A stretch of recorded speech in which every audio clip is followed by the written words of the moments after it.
Park in Houston. Fox Sports Net brings you Houston Astros baseball. Tonight, the Astros take on the St. Louis Cardinals. Hi, everybody. I'm Bill Worrell. This is Bill Brown. Good to have you with us for Game 2 of this three-game set. The Astros winning a close one last night, and Browning, they hope to keep it close tonight because when that's the case, the Astros usually win. And with their bullpen, if they can get a good 4 or 5 innings out of Pete Monroe, they have every chance to do that. This year, the Astros are 8-6 in one-run games compared to 18-25 last year. The Cardinals were 3 games above 500 in one-run affairs last year. They are 2-12 this season, and they're 0-4 against the Astros this year in one-run decisions, Bill. But Woody Williams will be hard to beat. 5-0 this year, a 2.21 ERA, among the league leaders. Great numbers career against the Astros. Great numbers here at Minute Maid Park. Pete Monroe, though, can be very competitive. He's 3-1 as a reliever, making his first start tonight. If he can keep his club in it, it should be interesting. It should be, and the Astros are getting a lot of help from their young players. Adam Everett has been playing well with the bat and the glove, and Morgan Ensberg is getting some timely hits. Game 2 of this three-game series, the Astros and the Cardinals, next on Fox Sports Net. At Minute Maid Park, it is cooler now. The cool front has arrived and may be even more pleasant tomorrow morning. Let's take a look now at the starting lineup for the St. Louis Cardinals, and it's brought to you by Southwest Airlines. Fernando Vina leads off at second base. J.D. Drew is back in the lineup in right field tonight, hitting second with Albert Pujols in left field. The cleanup man is Jim Edmonds in center field. Scott Rowlands plays third base and bats fifth with Edgar Renteria at shortstop. Tino Martinez plays first base in the 7th spot with Mike Matheny the catcher for Woody Williams. For Houston, it's Pete Monroe. Bill? Well, he's got an average fastball, a good slider, needs to keep the ball down, and if he's getting ground balls tonight, he'll be in good shape. Likes to command the outside part of the plate to the right-handed hitters, and we'll see what kind of timing he has tonight, Bill. Timing? Well, coming in, you know, the rhythm as a starter. He's been relieving all year long, and I'd like to see, starting right off in the first inning as a starter, what kind of rhythm he's going to have. Okay. Strike one. I was going to stop to let you do the play-by-play, and you forced me into explaining that. Well, that was good. Last night, Fernando Vina was 2 for 4. He's up to 245. A slow start for him. 3 homers, 18 runs batted in. Vina continues to be the subject of trade rumors, and the latest has him perhaps going, according to these rumors, to the Los Angeles Dodgers. Hot shot into right field. Vina leads it off. The Redbirds have a quick base runner for J.D. Drew. Well, Pete Monroe's going to have to get that changeup down. He's got a pretty good changeup.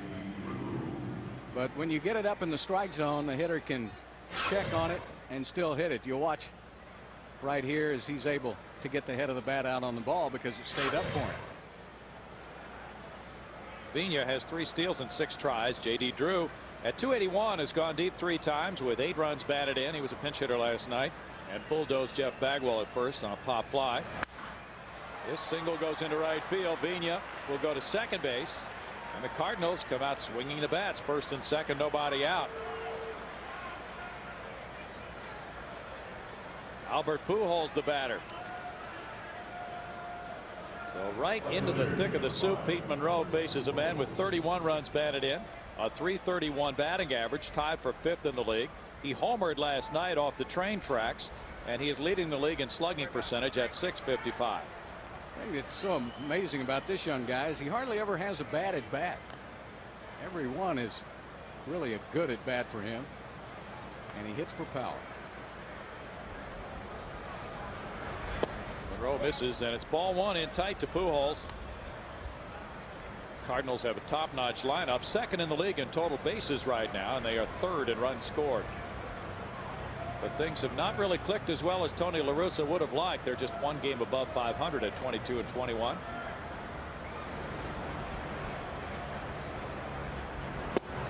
Monroe misses up, and it's 2-0 with Edmonds on deck. Monroe has good career numbers against the Redbirds. In slugging percentage, Pujols is atop the heap at .655, ahead of Sheffield, Bonds, Wilson, and Gonzalez. Pretty classy company there. You know it. Monroe had 2 starts last September against Woody Williams. Strike call, 2-1. You talked about timing earlier. Well, sometimes they talk about timing with a starting pitcher in terms of his club scoring a lot of runs the night that he pitches. But the timing was bad for Pete last year when his mound opponent was Woody Williams on 2 occasions. Yeah. And Pete pitched well, but the Astros lost both of those games.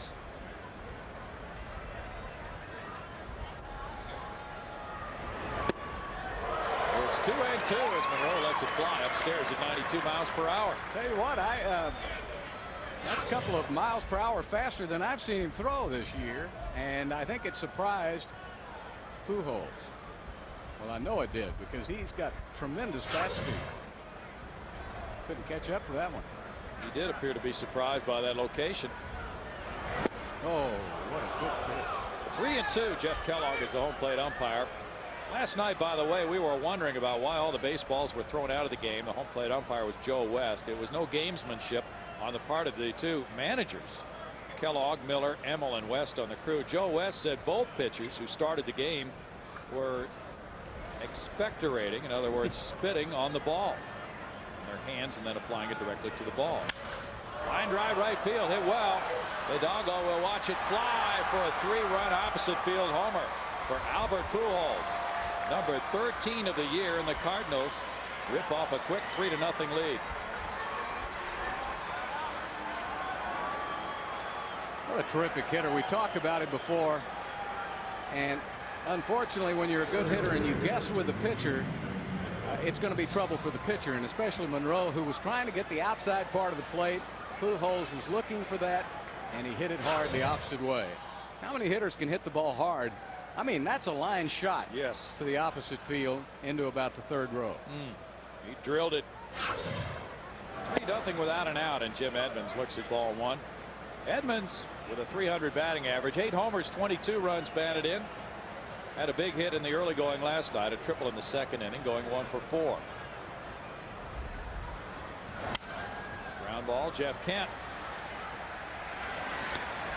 Here's out number 1 for Pete Monroe. The problem with giving up 3 runs in the 1st inning, you haven't beat Woody Williams in a long time.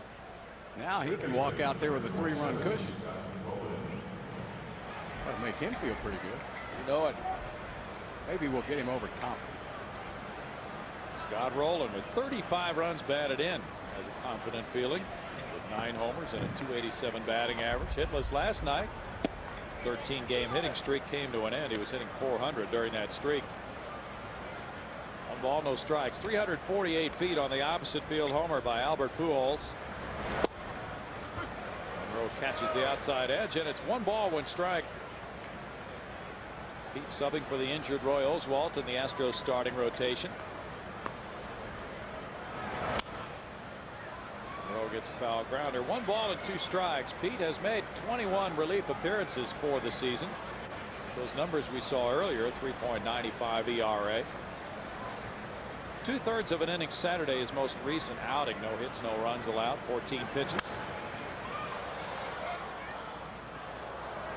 His longest outing of the season has been 43 pitches. He's already thrown 16.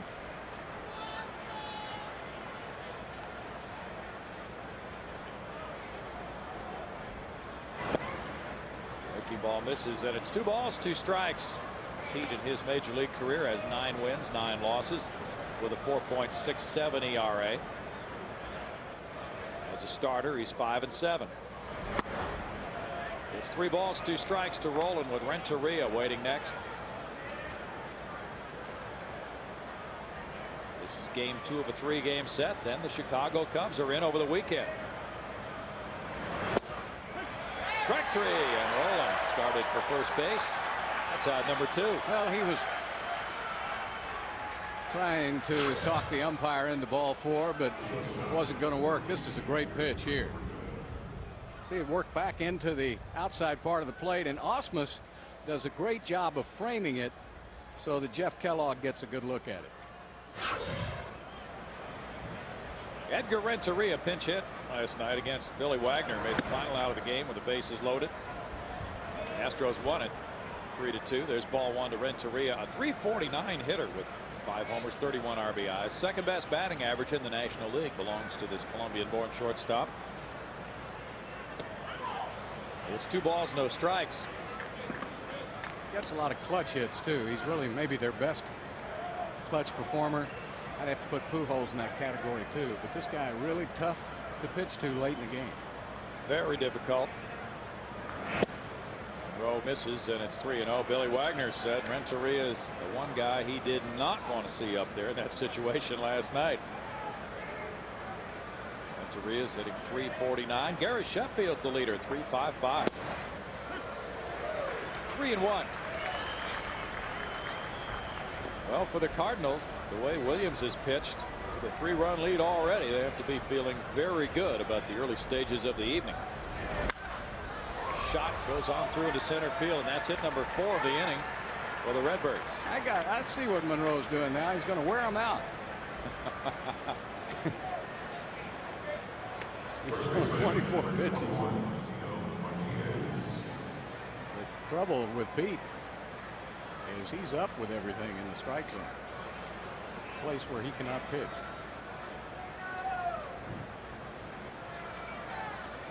Tino Martinez has hit only .130 in the month of May with 1 extra base hit.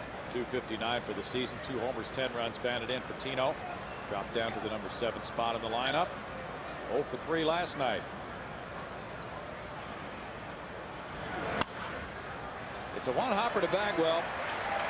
And in the Cardinal first inning, 3 runners come home on 4 hits with a man left. Redbirds are off and flying 3-0 after 1/2 inning.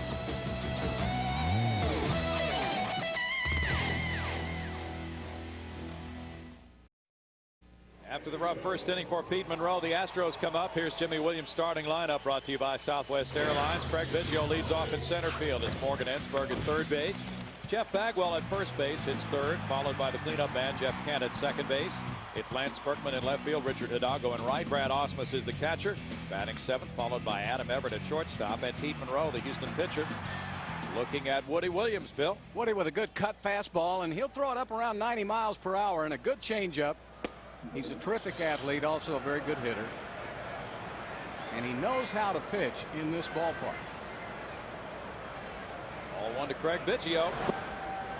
And it's 2-0 as Woody drops that breaking ball into the dirt at 83 miles per hour. Craig 0 for 3 with a walk last night. .273, 6 homers, and 21 runs banded in.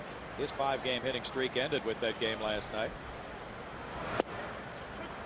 Woody gets the outside corner call from Jeff Kellogg, and it's 2-1. Look at these glittering numbers, Bill. Pretty nice, huh? This guy's going to be 37 years old in August, so he's become a great pitcher here in the last couple of years. Scott Rowland makes the first play for him, and it's out number 1 on Biggio. Mike Matheny is one of the top catchers around as far as blocking low pitches. He's behind the dish for Woody Williams. Tino Martinez, Fernando Vina, Edgar Renteria, Scott Rowland on the infield.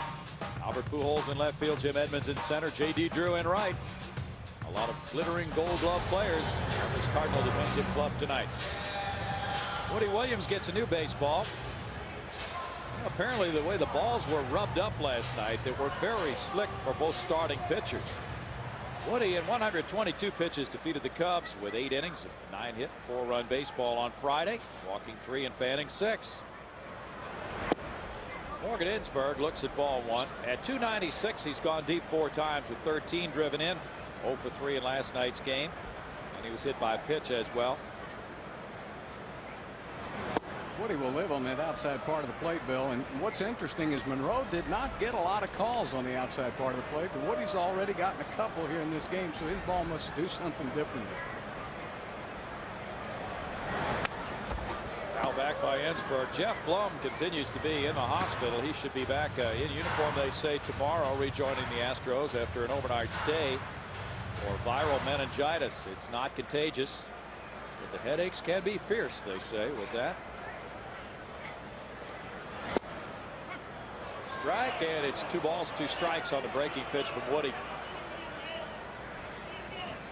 Woody's second outing of this season against the Astros. He shut them out here against Tim Redding for 6 innings, the 12th of April. Cardinals won 3-0. Oh, he gets a wide corner call from He really Jeff does. Kellogg. Now, that's what I'm saying. What's the difference in where his location is and where Monroe's was on several hitters? I mean, this looks a lot further outside than anything Monroe was throwing up there. And the height of it might have been questionable as well. Well, if he's got that kind of a strike zone tonight, he's going to be unhittable. Jeff Bagwell with 11 homers, 24 runs batted in. At 303, went 1 for 3 last night with a walk. Off the end of the bat, foul for strike 1 to Jeff.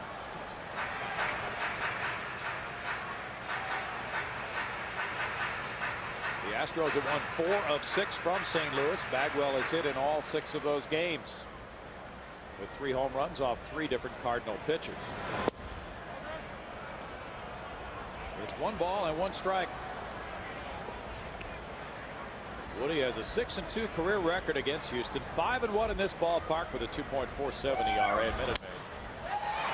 Up the right field line toward the corner. J.D. Drew sprinting for it, and he reaches out and gloves it. Nice play by Drew along the warning track for a 1-2-3 first, keeping the Cardinals in front 3-0.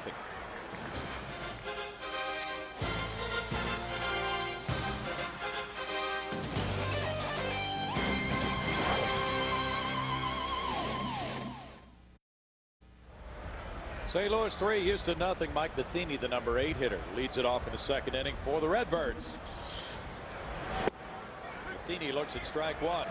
277 is his average, 2 homers, 19 runs batted in for Mike. Woody Williams is on deck. Matheny with a lot of early season hitting against the Astros at 353. Chris Widger was the starting catcher last night. Matheny got into the game late.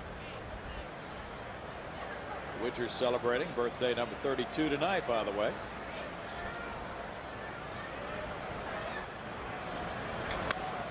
Jammed on this one, and Morgan Ensberg comes over into foul territory. 1 out for Pete Monroe. Coming up later on our Dodge Grab Life by the Horns feature, we asked Jeff Bagwell, what is your ideal vacation? Stay tuned to see his answer.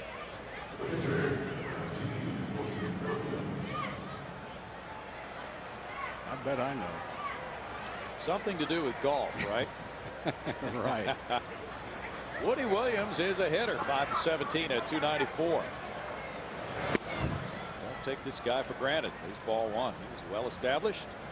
He's a man who can help himself with the stick. A career 217 hitter with 2 homers. 1 ball, 1 strike. Wade Miller really helped himself last night with a 2-run double in the 2nd inning.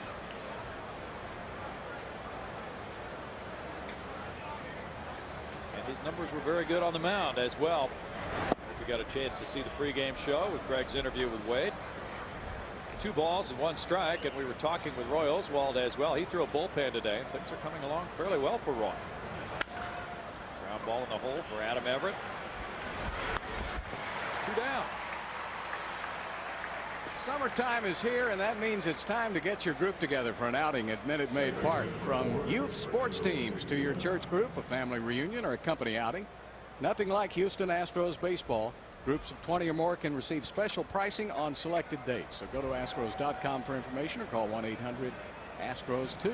Those folks in that shot, that's a good-looking shot, by the way. Really enjoying the nice, pleasant breeze. The humidity 65% at game time. Temperature 82 degrees. Main thing for those folks on that side of the ballpark is the sun. And when it's not out, it's very comfortable. It's not out. They strike 1 to Vina. Vina started the game with a single to right field. A very good catalyst for that 3-run first. He's a very pesky leadoff man.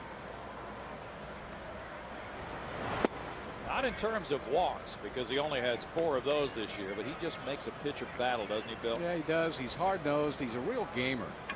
And I know they're talking about trading him, but he seems to fit that Cardinal image. He's a tough guy to have at the top of the order. Bagwell down on a knee, tosses to Monroe. For a 1-2-3 second, and it's St. Louis 3, Houston nothing.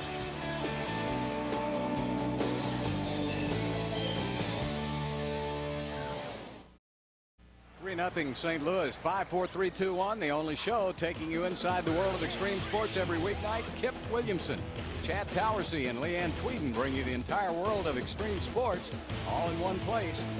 5, 4, 3, 2, 1 tonight at 10:30 only on Fox Sports Net. It's Jeff Kent, and there is strike one as the bottom of the second inning gets underway to a 309 hitter with 7 homers, 30 runs batted in, 0 for 3 last night with a walk. That snapped his 8-game hitting streak. Berkman and Hidalgo to follow against Woody Williams. Off the mask of Mike Matheny, it goes foul, and it's no balls, 2 strikes. Last 3 starts for Woody Williams have resulted in 8 innings of work by the veteran right-hander. But he's only had 1 win in those 3 games. It's 1 ball and 2 strikes. He has not gone less than 6 innings in any of his 8 starts so far this year. Kent fouls it away. Still a ball and 2 strikes. And in 6 of his 8 starts, Bill, he has kept the opponents to under 3 runs. Last couple of pitches, though, that was an 86-mile-per-hour fastball right down the middle, and Kent couldn't get around on it. So there must be a little extra hop on that pitch. I think he's the type of guy who's tough to pick up. It must be. 2 balls, 2 strikes, 107 pitches per start. He's really up there. 3 balls and 2 strikes. Told me last night he's not missing a lot of bats. they're hitting him pretty well, but you know, he says this is the best defense I've ever had behind me, and I feel good about letting the opponent hit the ball. They usually catch. Kent rips one to left center field. Pujols on the run and up off the wall into second base. Kent has a double. That's his 17th of the year already. You know, Bill, that cold front that you were talking about moving in has switched the wind around a little bit, and it actually held that ball up, I believe. I think Pujols initially, he and Edmonds thought this ball was going to be a home run. The way they trotted over there, Pujols gives it a pretty good run right now when he realizes it's going to stay in the ballpark, but I think they both thought that was a home run at first. It's tough to play in that cutout area, Bill. It is, because you're looking for that wall. And Pujols can't throw it even if he catches it. That's a double for Kent. Lance Berkman has a runner in scoring position. This ball 1 from Woody Williams to a 255 hitter with 6 homers, 23 runs batted in. Hitless last night with a walk.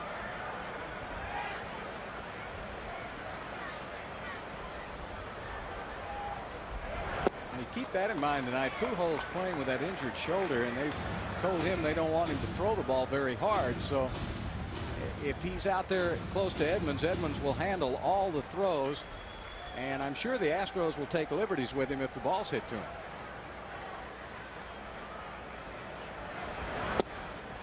Strike, and it's 2-1 to Lance, who is among 7 people from the Astros organization to visit schools today. You were one of those people, weren't you? Yeah, we had a good time. Lance and I went to Parker Elementary School.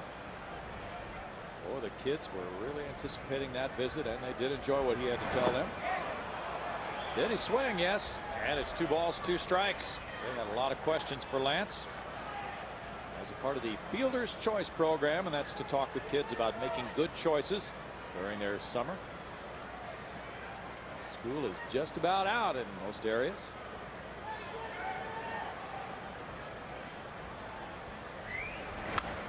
Goes for a high fastball, fouls it back. Drayton McClain, Jerry Hunsaker, Jimmy Williams, Brad Osmus, Brian Hutter, Jose Vizcaíno, and Lance were the 7 who made those visits to 7 different schools throughout Houston to talk with the kids about making those good choices. Lance had a few stories about experiences from his childhood days growing up in Austin. He said soccer was his second favorite sport, but he played a lot of soccer. To center field. A hit in front of Edmonds. Kent read it well. He goes to third. No chance to score on it, and it's first and third, nobody out. That was a pretty good job of hitting by Lance. He got jammed on the pitch, but he recognized it and was able to get enough of the bat on the ball to muscle it out into center field. Watch this. See how he got the head out. And Kent could not take a chance. Edmonds is hard to read sometimes because he plays in that trot just about 99% of the time. And Kent tried to get a read on Edmonds and couldn't. And with nobody out, he held up at third. Gives Richard Hidalgo this opportunity with runners at the corners, hitting .297, 6 homers, 23 runs batted in. 1 for 4 last night. He scored the winning run in the 6th inning. Now, Bill, the key with Woody Williams this season, as I said before, he gives up a lot of hits. He has a lot of base runners, but he usually makes big pitches in key situations. So now the Astros have to try to take advantage of this with nobody out. Stay away from the double play ball. Popped up, and it could be out of play. Tino Martinez comes over. We'll see if the wind works it back. It does not.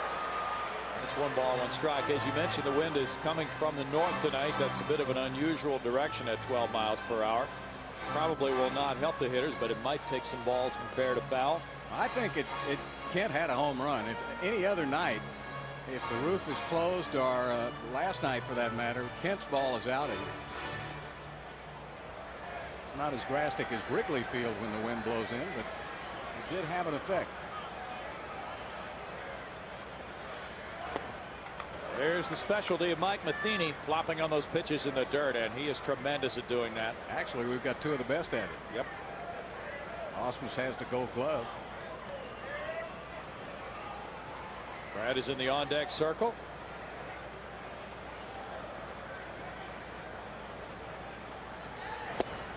Williams catches the strike zone. I don't get it, Bill. That pitch, I don't know what Kellogg is seeing that makes this any different than the pitches that he called a ball on Monroe. That's down, and it's outside. Apparently, Williams' ball looks better than the one Monroe's throwing up there. The doggo pops it up. Pena calling. He's sprinting over. Tino Martinez is there, and Martinez catches it. He's taller. Let's go to Greg Lucas. Well, tonight is Wednesday, virtual manager night here on Fox Sports Net. We'll be posing questions throughout the telecast, asking you to vote. Just go to foxsports.com, type in keyword virtual manager, then click onto the Astros Cardinals game to cast your vote. Now, here's the question. The Astros are struggling right now in the starting rotation. If Monroe is effective the rest of his stint tonight, should he stay in the rotation? Obviously, he had a tough first inning, but he'll be going 2 or 3 more we would expect. If he's effective, what do you think? Give us a vote. What choice do the Astros have? That's not one of the options. Oh, okay. Brad Ausmus, these runners at the corners, takes ball 1. Mike Matheny goes for another low pitch. 215 for Brad, 2 homers and 12 runs batted in. 1 for 3 last night. You saw Matheny. These 2 receivers are 2 of the preeminent ones in the league. Certainly, really can handle the pitching staff well. Can block those low pitches. Brad has not made an error. He does not have a pass ball this year. As you mentioned, he's won a couple of Gold Gloves. Mike Matheny won one back in 2000. There goes from first. Here's the throw to second. Berkman stops. He's on a rundown. Pena tags him, launches a throw over the catcher. Here comes Kent, and the tag safe. And Berkman's still running. Here's the throw to third, and he is out. Now they finally called him. Well, Paul Emmel finally called him out. Berkman didn't think he'd been tagged. Now they're saying that he was tagged earlier, and Gene Lamont's into it with Paul Emmel, or at least asking, what was your call? Jimmy Williams is coming out now. Jimmy's saying no, he didn't. You know, we've seen the last couple of nights, we've seen the second base umpire miss tags. I don't know if they can get where they can see it or not, but here was this a double steal? No. So he did. I don't think he tagged him. But I'll tell you what, it came out well for Houston, because at least they're going to get a run out. Yeah. They got a run on the throw by Pena. I didn't think he tagged him. He swipes at him and he misses him. He doesn't even come close to him, and the umpire's standing right there. I don't know what the guy can be looking at. Well, they're saying that it was a tag, so it goes down as a caught stealing 2-4. Woody Williams a little late with the tag on Kent. It's a 3-1 game, and the count's 1-1 on Ausmus. It fouls this one out of play. 1 ball and 2 strikes. Weird play, because Berkman realized he needed to buy some time for Kent to get home when that throw went through to second base and had him beaten easily. Is that the first error by the Cards? And yeah, what about 89 innings? They had 92 1/3 innings without an error. That's balls pretty to strike. impressive. Yep. That's Vigna's third error of the year. And before that, they had a 103 consecutive inning errorless streak. Renteria made it. Williams lunges, can't get it. Renteria makes the play on Osmus. And the Astros do steal a run, in effect, a run on 2 hits with an error. And after 2, it's 3-1 St. Louis.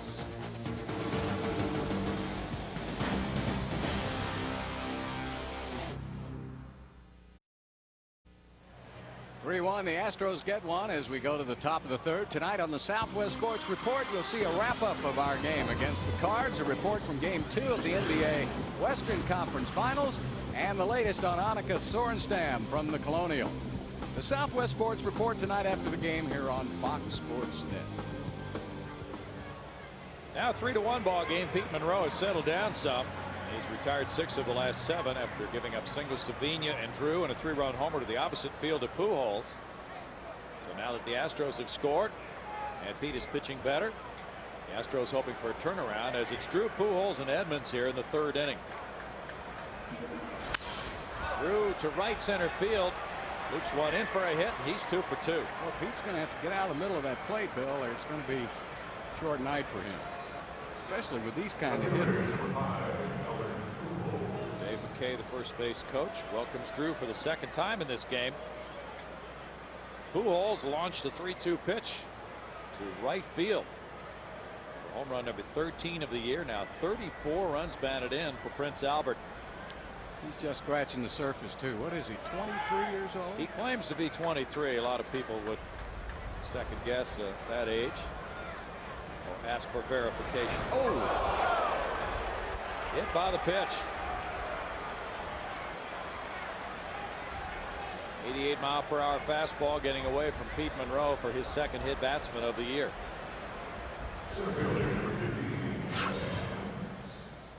Well, you see Osmus calling for it inside, and that ball just completely got away from him. And he was able to turn and get the ball off his shoulder. I like the way he bounces up and goes right to first. Yeah. None of that, the theatrics that you see a lot of hitters, they stare out there at the pitcher, and they're all upset. Pujols just gets up, dusts himself off, and goes right down to first. I like that. Jim Edmonds bounced out to the 2nd sack for Jeff Kent in the 1st inning. Strike 1 to Edmonds. He is a .398 career hitter against the Astros.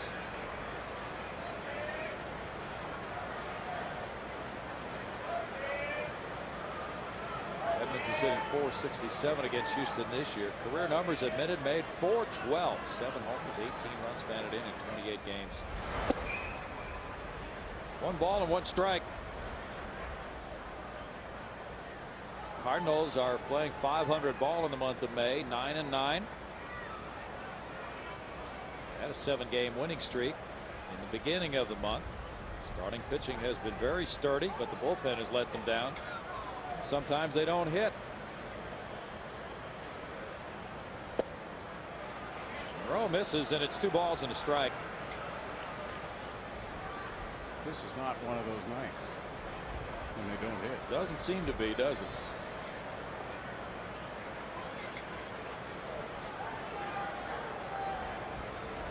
But you might have anticipated more than the usual case of nerves for Pete Monroe going into the rotation tonight after being a reliever all of this season. Yeah, that's, you know, what worries you a little bit. And Pete really would like to be a starter. I think he would like to get at least 3 or 4 looks as a starting pitcher.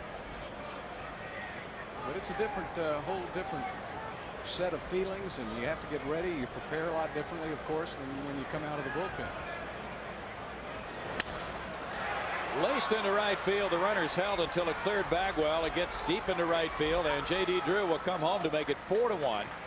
Runners at 1st and 3rd on the RBI single by Edmonds, giving him 23 runs batted in. And there is some stirring right now in the Astros bullpen. Well, you just can't live on the middle part of the plate with these guys, or they're just going to kill you, and that's exactly what they're doing. Pete can't seem to pitch to his spots on the corners. And when he did in the first inning, he was getting pinched by Jeff Kellogg. He wasn't getting that call on the outside part of the plate. So now Bert Hooton's going to go out to talk to him. Brandon Puffer's warming up.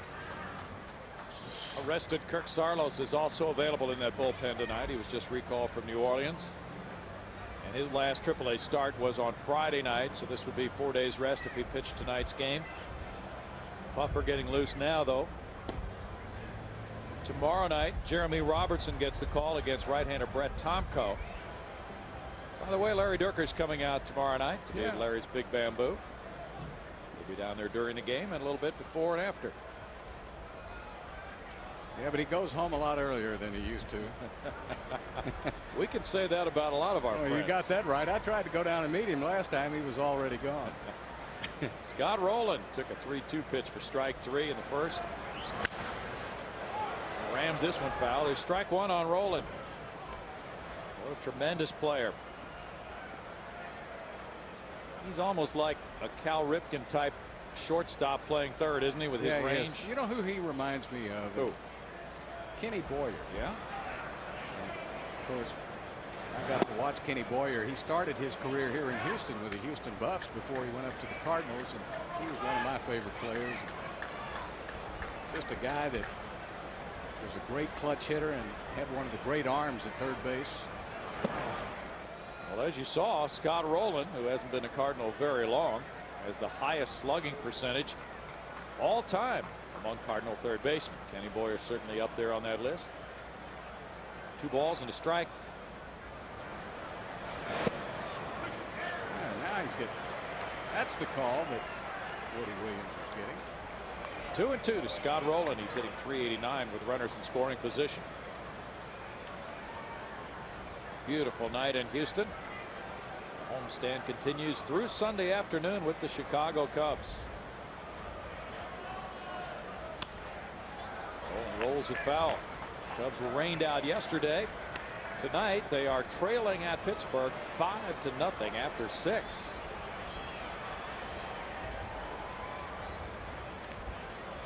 Mark Pryor will pitch Friday night for the Cubs. He's 5-1 with a 2.02 ERA. Only a pitcher with a lower ERA than Woody Williams so far in the National League. I stopped by Osmus. Let's go to Greg Lucas for results. Well, we got the results, and remember, they were if he is effective, and there's some question about that right now, but if he is, 64% say that Peter Monroe should stay in the rotation. Let's just hope that if and the effective part turns around pretty quick.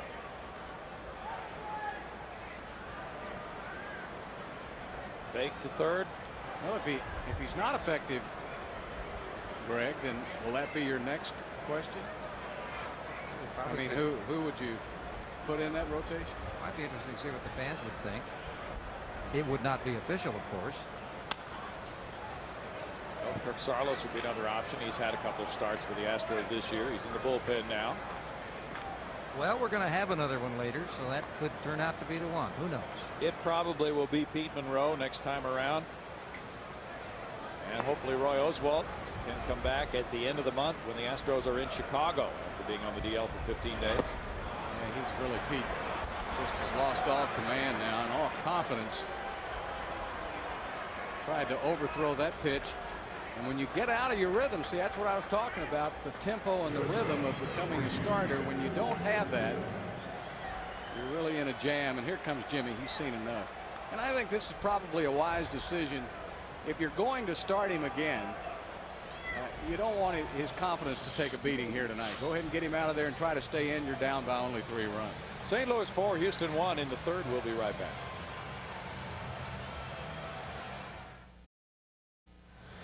This copyrighted telecast is presented by the authority of the Houston Astros and may not be reproduced or retransmitted in any form without the express written consent of the Houston Astros.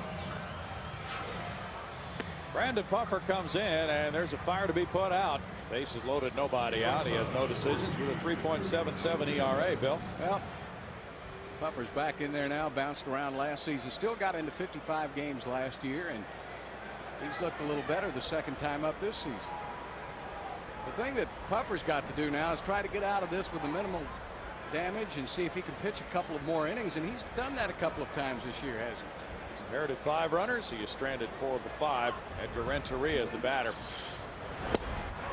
That's strike 1. Renteria single to center field in the first inning. He is a tremendous hitter, especially in situations like this. Bases loaded, nobody out. What a tough out Renteria can be. 1 ball, 1 strike. Renteria's base hit in the first inning was his 59th of the year. He is second in the National League in hits. Puffer's last outing Saturday against the Phillies. 1 inning, 1 run allowed on a long blast by Jim Thome. 2 balls and a strike. Pujols is the runner at third. Yeah. And then Edmonds at second and Rolen at first. Oddly, Renteria is only a .235 career hitter with the bases loaded. That surprise you, Bill? Yeah, it does, considering he hits so well in these types of situations. Ensberg to Kent, and then Bagwell. Double play. Cardinals get a run to make it 5-1. Pujols scoring on the around the horn 5-4-3. Well, you look at Ensberg here as he looked at home just briefly, like he might come home, but he decided to try to stay out of the big inning and get the double play here. Now, if you can score some runs, that's a wise decision.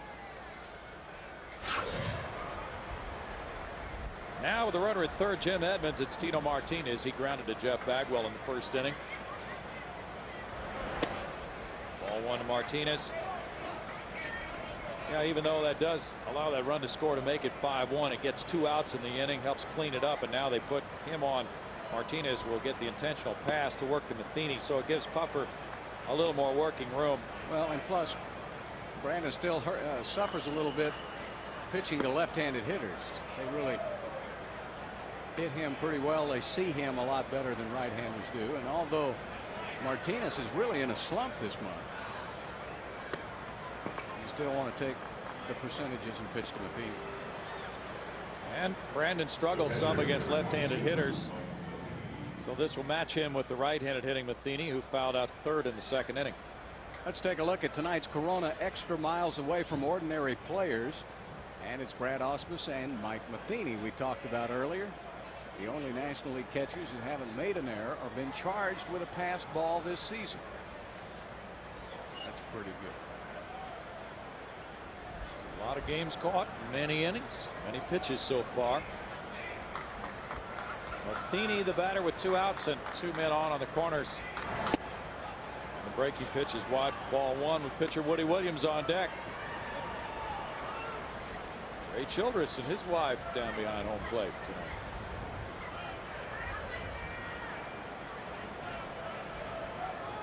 You need Ray to hold that line. He could do that. Bouncer third for Ensberg. And again, he takes care of this one. He too has played errorless ball this year. Cardinals settle for 2 runs on a couple of hits. They leave 2. And in the middle of the third, it's 5-1 St. Louis. Astros baseball on Fox Sports Net is being brought to you by Aflac, by Chevrolet, and by Whataburger. Woody Williams has a 4-run lead at 5-1. Cardinals have really given him the early run support. He allowed a run in the second inning. Kent doubled. Berkman singled. Kent scoring on an error by Fernando Vina. Adam Everett gets in the box to get it started in the home third inning. Boy, did he have a good game last night. Riles it back to strike 1. He's up to 278 with no homers. 6 runs batted in after going 2 for 4, stealing a base, driving in. The eventual winning run in the 6th inning, Bill. Just playing with a tremendous amount of confidence. You know, a lot of times you bring a player up like Everett and say the job is yours, but Lugo was always right in there behind him, and I think it was a little too much pressure for him. This time when they brought him up, they said shortstop is your position, go out there and play loose, and he's played very comfortable. 1 ball and 2 strikes, and he is so diplomatic. He even covered up for the umpire's lack of positioning in that game last night. Rolls the third baseline. Rolen with the play, but not in time. Boy, he can make that barehanded play, but Everett gets an infield hit. You know, there's another facet of Everett, his speed. And he can also steal you a base. Wouldn't in this situation, but an infield hit. He gets out of the box in a hurry. Look at that. Very smooth running style. Brandon Puffer 0 for 2. Does not have a sacrifice bunt. We just conferred with Gene Lamont. By the way, Gene and Jimmy Williams will be missing on Friday night when the Astros take on the Cubs, both attending graduation ceremonies for sons and daughters and their families. Strike one on the foul. It didn't look like he attempted that bunt very often. No, it didn't. So with the manager and the third base coach, a former big league manager, gone, John Tamargo will be running the club Friday night. And there will be no replacement coaches added from elsewhere in the organization. Jimmy Williams said he's not even sure that's allowed. Runner goes. Here's the throw, and well, he stole it. We didn't think he'd be running in that situation. I didn't, but you know what happened, Bill? Woody Williams never looked over at him, and I think what happened was he decided to go ahead and take off. He had such a huge jump. Matheny makes a heck of a throw here to make it close, but he was able to get that left hand in before the tag. Yeah, he kept creeping out, and Woody never looked back and checked him. Now they look for a bunt again. Tino Martinez charging. Big curveball, though, is ball 2. 2 balls, 1 strike. That's why, boy, it's such an advantage when that number 8 hitter can steal a base on his own without having to be moved by the batter to second. Now he can be moved to third. And it's 3-1. Well, this is very unusual. Woody doesn't go deep into a lot of counts. He manages that count about as well as any pitcher in the league.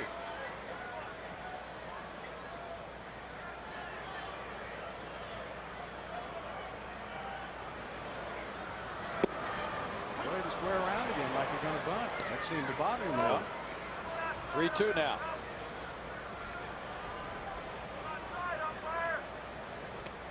Brandon Puffer, part of a major league leading bullpen with 15 wins. And a 2.85 ERA for the Houston relievers. Wearing on 3-2. Fouls it for the strikeout. Number 2 for Williams. If you're looking for the perfect summer ticket package with a new guaranteed seat, location, and playoffs options, check out the new Summer Value Packs. Just go to Astros.com, click on the Summer Value Packs button. You get 10 games for the price of 9 and can choose from 4 different plans on 4 seating levels. These summer packs will be available until June 6th, so order today. It's Craig Biggio fouling it for strike 1. It's grounded to third in the first inning.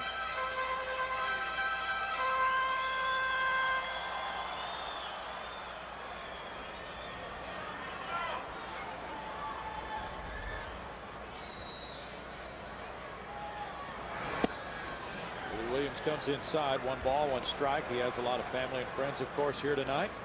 Woody lives in the Houston area and has for many years. Went to Cy-Fair High School and the University of Houston.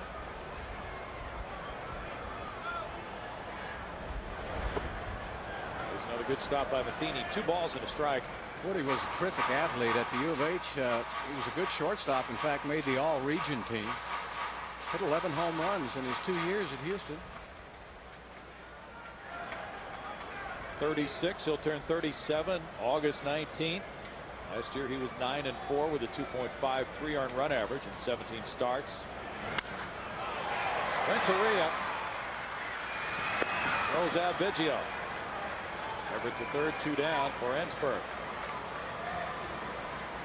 Well, we started to mention it, but Adam Everett said, well, he couldn't pick up Jeff Bagwell at first base last night on Renteria's grounder to him with the bases loaded for the final out of the game. He double clutched on that throw.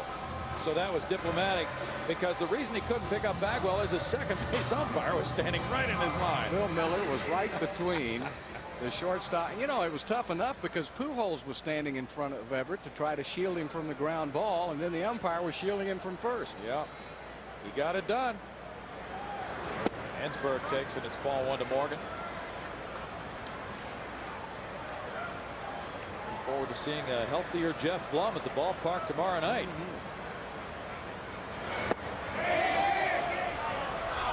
swing call is made by Bill Miller, and it's 1 ball, 1 strike to Morgan Ensberg.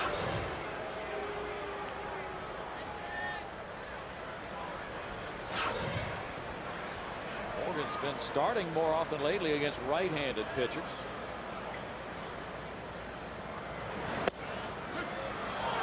Woody Williams makes it 1 ball and 2 strikes. In his 13 starts at third base, he's hit .317 with 3 homers and 8 runs batted in. Woody was on the DL twice last year with a strained left oblique muscle.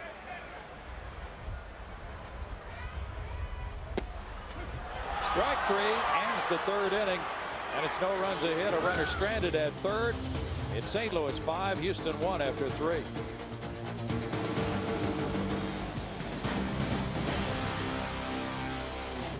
One right here in National League Baseball. For other baseball, we go to Greg Lucas. Gotcha. We got tournament play in Conference USA in the Big 12. Houston beat East Carolina today 2-1. Southern Miss over Charlotte 13-0. Tulane is playing now against South Florida. In the Big 12, Texas 10, OSU 7, A&M 11, Oklahoma 2. And though his major league team is losing right now, a base hit to left for Woody Williams. Drayton McClain's college team is winning over a team from Missouri. Bill Brown's old alma mater. Baylor 11, Missouri nothing. That's in the 8th, and that's the situation right now. Oh, Drayton. Woody Williams with a knock to left field gets his 6th base hit of the year. How about those Aggies? They've really come alive the last couple of weeks. Sure have, just at the right time. Fernando Vina opened the game with a single to right field. He rode home on a 3-run homer by Albert Pujols. 2nd inning, he bounced out. Does that mean A&M plays Texas now? I think so. Only Greg knows the answer to that. There's ball 1. Now, Greg, can you give us your schedule for games on the air? 10 o'clock in the morning on Saturday, bright and early, and 1:30, and then the final the next day at, I believe, 1 o'clock. That's Saturday and Sunday. 2 balls, no strikes. I said 10 and 1:30, and then I think 1 o'clock on Sunday. Could be 1:30. All right, we'll tune in at 1, and you can't go wrong. That's exactly right. We've got some outstanding preliminary programming here on Fox Sports Net. Yes, we do. It's 2 balls and a strike.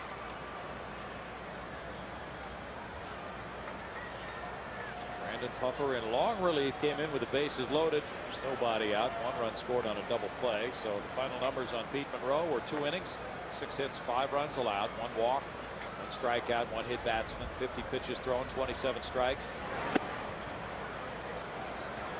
It's 3 balls and a strike. Nope, that's ball 4, and Vina is on for the 2nd time, and Woody Williams moving to 2nd. J.D. Drew, who's 2 for 2, will be the batter. Jimmy Williams is coming out. Nobody warming up in the bullpen right now. He looks a little hot. He does.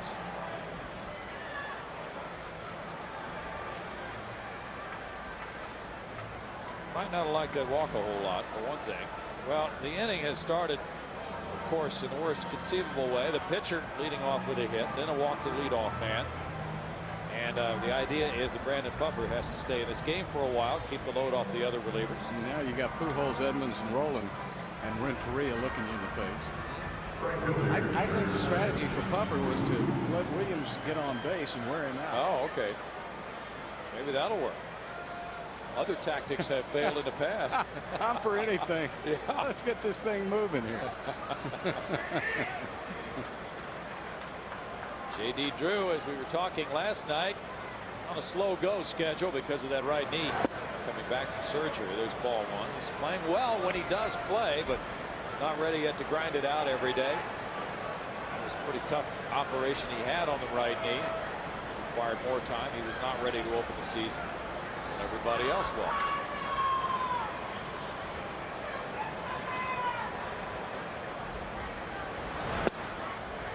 Pitch right there, and it's 1 ball and 1 strike. Brandon Puffer went 3 2/3 innings in relief on May 10th in Philadelphia when Wade Miller came out with an injury in the 1st inning, hit by that Jim Thome line drive on the upper leg. Kent to his left, gets it to Everett. On to Bagwell. Beautiful double play. Isn't it? I'll tell you, that's not an easy double play to turn either, Bill, with the second baseman going away from the bag. But look how fast Everett comes across the bag. Boy, he's on that bag and throwing. He's got a terrific arm. And Everett and Kent are really getting to know each other in a hurry, aren't they? This is a very good double play combination. Well, the timing was spectacular. Adam going airborne over Vina. Kent has that strong arm, so he really got something on that throw. Albert Pujols looks at ball one. He's been on twice. 3-run homer, hit by pitch, scored twice. 2 double plays in 2 innings for the Astros. They've now turned 50 double plays this year. This is their 46th game.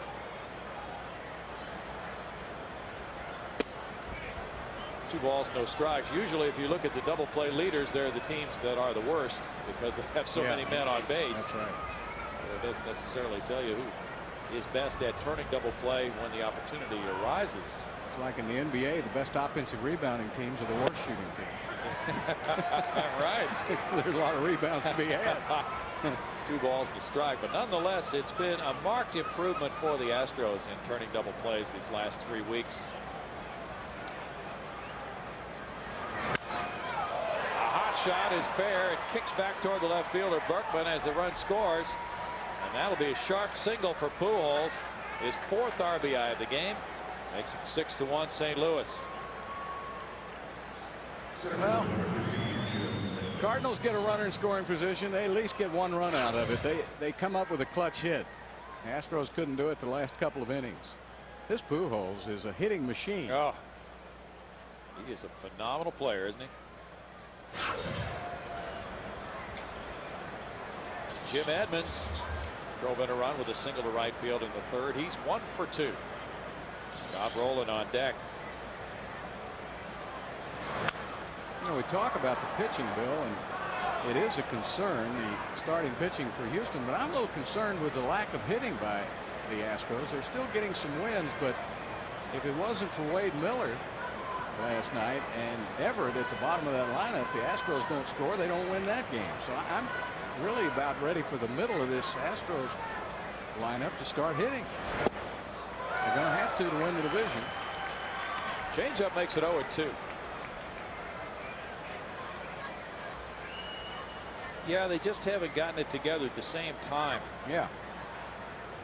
One guy will get hot, maybe a second player in the middle.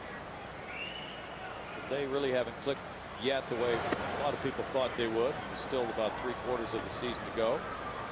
Not a reason to panic about that.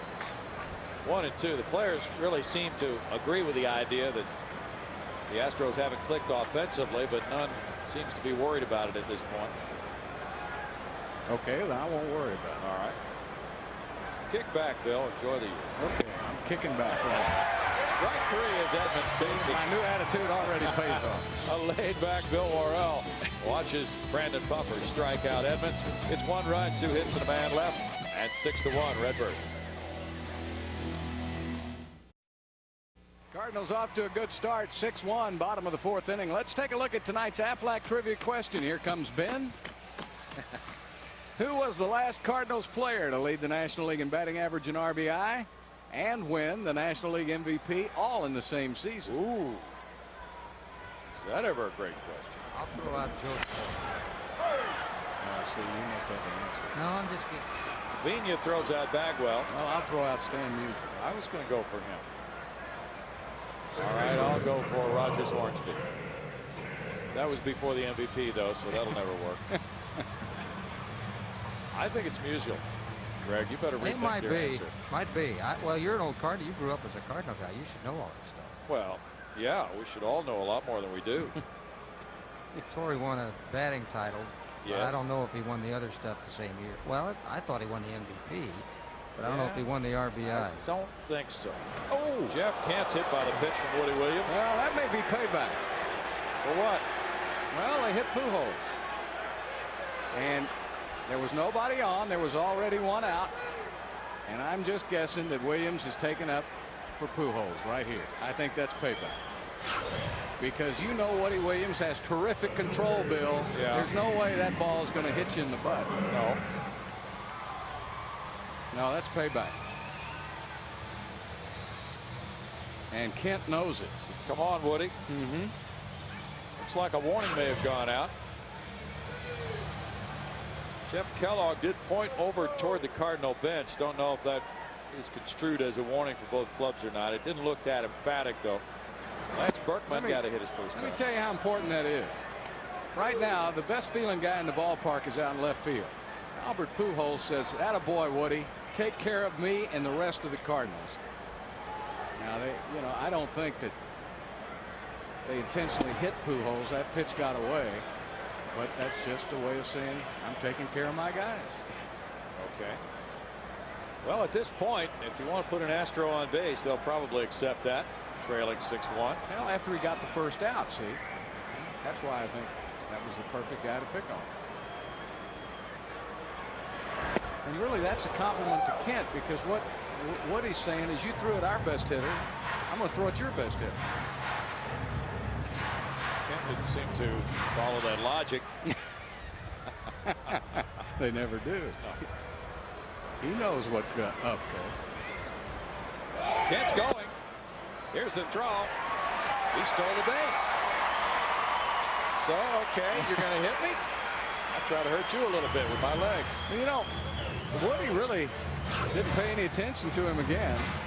A lot of times, he'll gather himself in that delivery, and sometimes base stealers can get a good jump on him, and they certainly did the last couple of times. Pretty close on that tag by Renteria. He almost got him on the foot before Kent got his hand to the base on his first steal of the year. 3 balls, 1 strike now to Berkman. He takes a breaking ball for strike 2. 3-2. There's a strike zone for Kellogg. Let's see it. I'm sorry, man.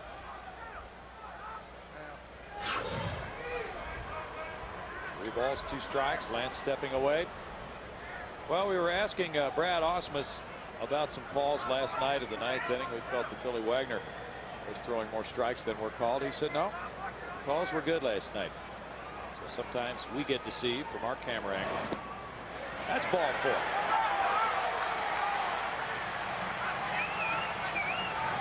All right, let's take a look at that answer. Who was it? His bin goes back the other way. The last Cardinal player to lead the National League in batting average, RBI, and win the MVP in the same season, Joe Torre. Greg Lucas. You can't get anything by Greg Lucas. Nothing. Yes, you can. But I did after the fact. I looked it up just so we had the numbers. 361 that year and 137 RBIs. It was 1971. Ooh, boy. He was playing third base in those days. Richard Hidalgo has 2 men on. They strike 1 to him. He popped up to first base in the 2nd inning. And Torrey, a converted catcher, really hit well, moving to third base. Todd Zeal also did that for St. Louis.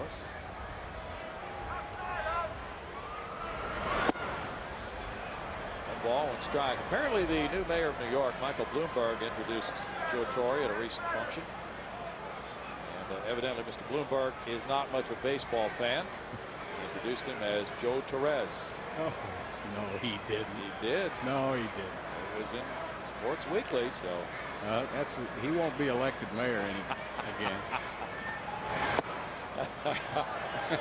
2 balls and a strike. Because the former mayor, Mayor Rudy, was probably the biggest Yankee fan who ever lived. He would have never done that. Well, maybe they ought to bring him back for the introductions of Yankees from now on. He didn't. That's hard to believe, isn't it? Oh, man. Just when you think you're somebody, you're introduced as someone else. That's right. 2 balls and 1 strike. 64 pitches have come out of the right hand of Woody Williams so far. And he's getting pretty cozy with his strike zone. 3-1. He was telling us last night, Bill, before the game, that he hasn't been pleased because he's been wild within the strike zone. Yeah. But he has a 5-run lead here. He's had a hit batsman, a walk, and now he's 3-1. 65 pitches. Those are his numbers, and they're good. And now another walk. Well, the problem now is he's working down towards the bottom of the lineup, and Ausmus has been in a terrible hitting slump over the last month. So I guess he just didn't want to groove one to Hidalgo, and with that 1 out, Let's see if hitting Kent now will pay off for Houston.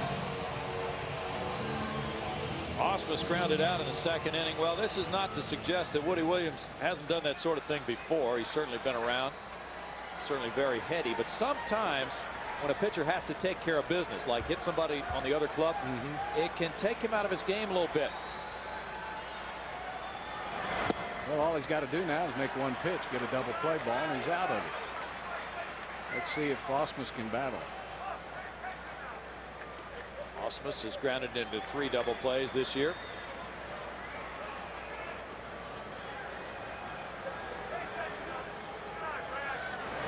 Oh, there it was. He missed that location bad. Matheny was set up in the outside part of the plate. You're not going to get Williams to throw many mistakes right in the middle. Greg? Well, we've got another virtual manager question, and these two fellas right there are the question. Who's the better defensive caster, Mike Matheny or Brad Ausmus? FoxSports.com, virtual manager, Astros Cardinals. Give us your vote. Tough question. 1 ball, 2 strikes. Adam Everett's on deck. Well, with the Astros trailing by 5, of course, all these hitters know they really have to cash in this situation when they come to the plate. Bases loaded. Chance to have a big inning. 2 balls, 2 strikes. Did Brad hit a grand slam against the Cardinals earlier this year? Yes, he did. In St. Louis. Right? And he also had another home run in that game. So they're very well aware of his power. He has 2 homers and 6 RBIs against them this season.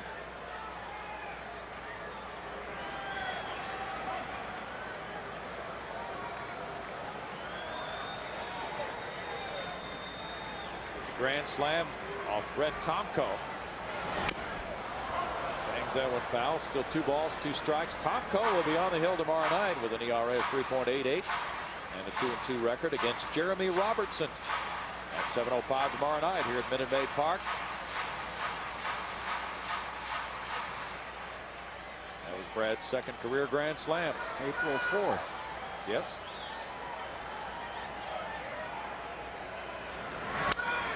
Ground ball. Tino Martinez diving. Slides into first base as the runner scores. I'm telling you, this Cardinal team, they've made 2 sparkling plays tonight. Now this has double written all over it, and you're going to score at least 2 runs out of it and still have the chance to have a big inning. And Martinez makes the play of the game. I mean, that's huge, because you're looking at maybe a 6-4 game, and the Astros still with a chance to score more. Big play. 2 down. Ausmus gets RBI number 13. Adam Everett's the batter with runners at 2nd and 3rd. Taking ball 1. Woody's curveball looks a little wobbly in this inning. He's been missing with it. The Astros have in the on-deck circle Orlando Merced.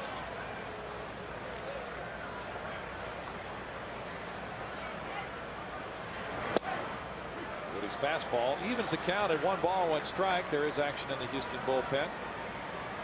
Kirk Saarloos warming up.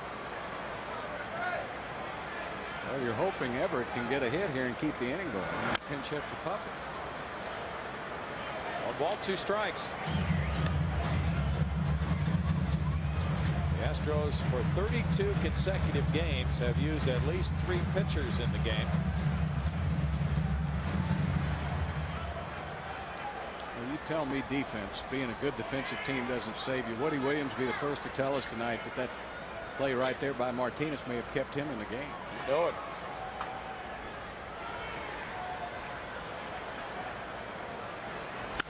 Up the middle, Woody cuts it off. And that's 3rd out, but the Astros get a run on no hits and leave 2 after 4 and 6-2 Cardinals.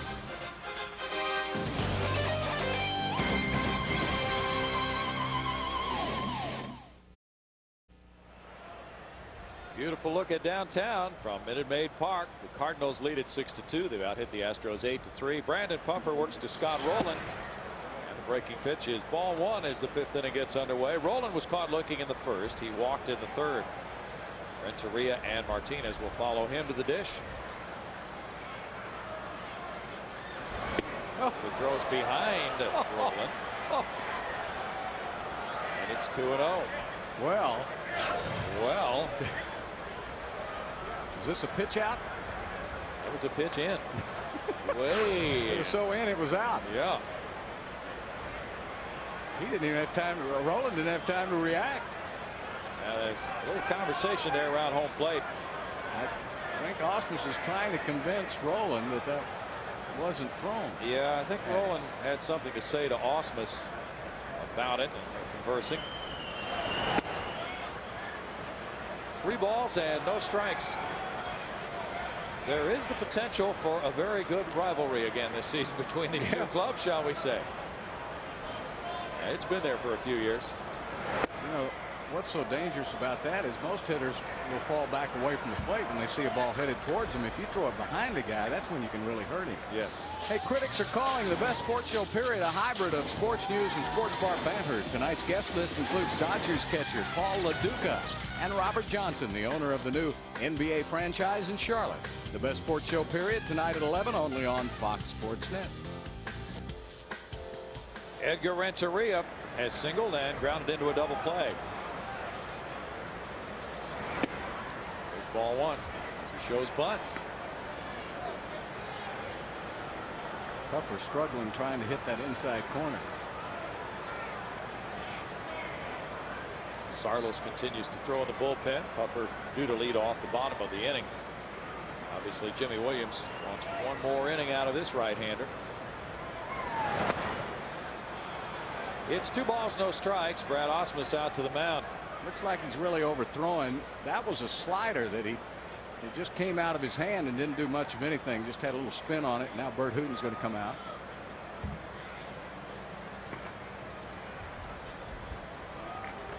Brandon had a very good road trip. Total of 5 scoreless innings. Those 2 outings in Philadelphia. Then he didn't pitch from a week ago Saturday until last Saturday. That's kind of the lot of the long man in the bullpen. He might work 3 or 4 times in 1 week and then not for 8 or 9 days. That's a tough job. But all things considered, Bill, the Astros really have been in need of that 12-man pitching staff. They have used all of them. They have. Well, we've got a little time here, so let's check out tonight's Texas Four-Dealer League leaders. This is the lowest batting average with runners in scoring position, and you see Tito Martinez is in the on-deck circle, 118. That's a surprise on Jose Cruz at 146. It is. 3 balls, no strikes to Renteria. Maybe he won't have to bunt. Martinez on deck.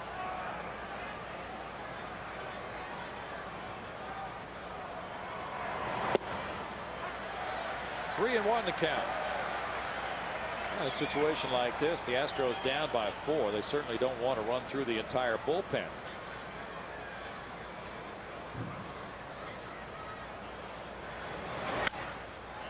Fouled away. 3 balls, 2 strikes. Yeah, the tough thing too for Jimmy Williams, Bill, he's got Jeremy Robertson due to start tomorrow night, and you know it's really hard for him to go past 5 innings. Scott Linebrink, another the next starter the next night. So you really don't get to Tim Redding.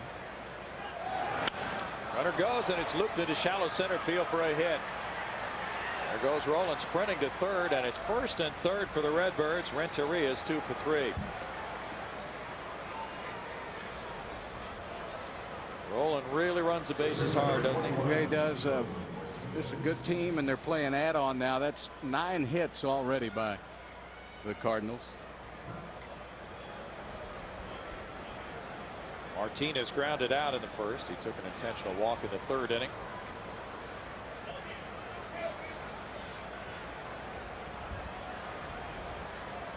Mike Matheny's on deck in this 6-2 game.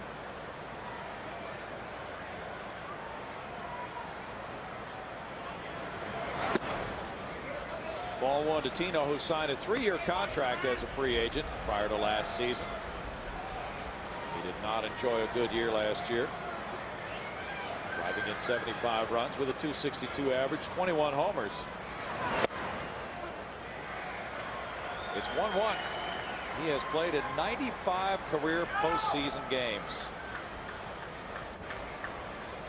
tremendous track record. Jeff Bagwell's the only first baseman with more runs batted in. That's what you get for playing with the Yankees. Huh? Yeah, he's driven in 860 the last 8 years. Bagwell the only first baseman with more over that period of time, and the Yankees will put you in that position to get in the postseason more often than not. Of course, they've moved along with the likes of Jason Giambi, who is quite good. Yes, he is. Out of that New York microscope and into the more accepting locale of St. Louis. The fans are terrific. 2 balls and a strike. Never heard a player say he didn't want to play in St. Louis. That's true. Many have said they do want to play there.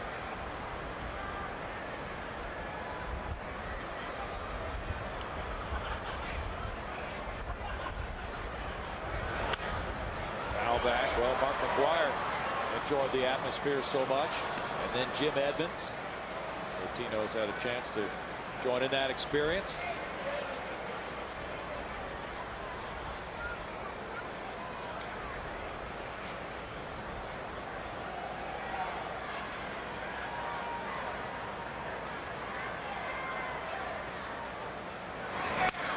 Broken bat, fly ball near the right field line. Hidalgo over. For the catch, here's Rolen tagging and coming home. Throw to the plate to Ausmus offline. Safe. It's 7-2. Ausmus whirled around to his right. They'll appeal that he left early at third, and he did. They got him out at third base for leaving too early on the appeal play. So Rolen's run is taken off the board by Joe West. Tony La Russa's on his way out. What a great throw by Hidalgo. And here again, Hidalgo's reputation may have forced that, because Rolen's thinking, if I don't get a good jump, I'm going to get thrown out at home. And he almost was, so he left a little early. And of course, this is always protested by the manager for that quizzical look.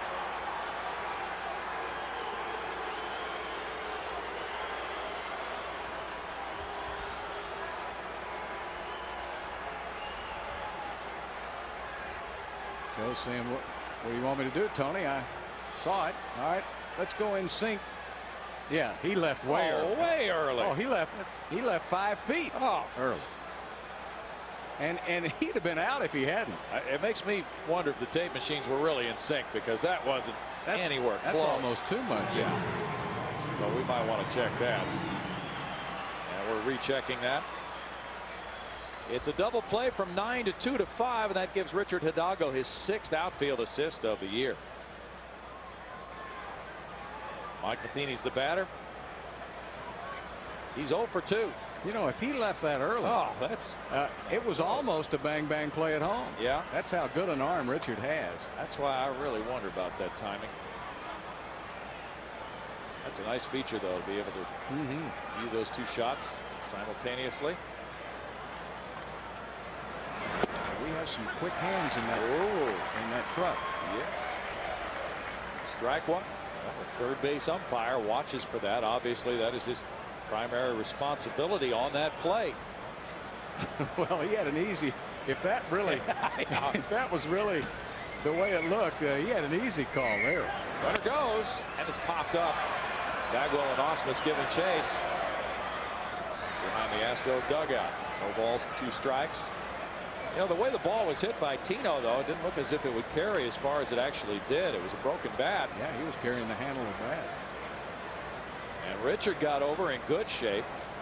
Made a throw to the plate a little bit to the Astros dugout side. Ausmus spinning around to his right.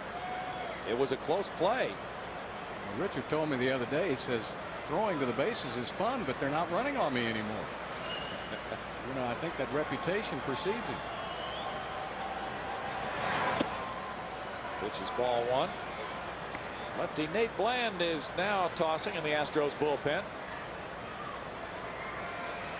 We'll get a chance a little bit later on. We can talk about Roy Oswald's bullpen today, Bill. He was telling us about that. He was quite encouraged about something he discovered. Not only the fact that physically he was able to throw at about 80% for around 10 minutes today, but the fact that he thinks he discovered something with the way he's been pushing off out of the stretch position with the positioning of his right foot on that rubber. he thinks may have caused some command problems this year. Matheny strikes out. What a turnaround with that fly ball, and the appeal play at third. It was first and third, nobody out, and now St. Louis continues to lead 6-2 in the fifth.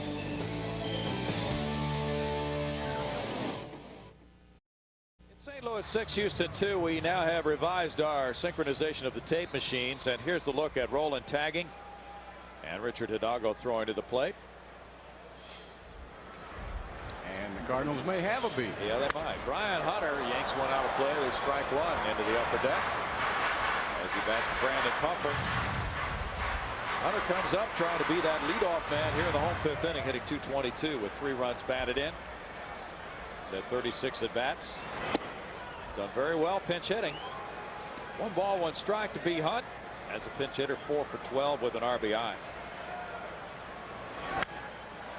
He lifts it foul. Tino Martinez over.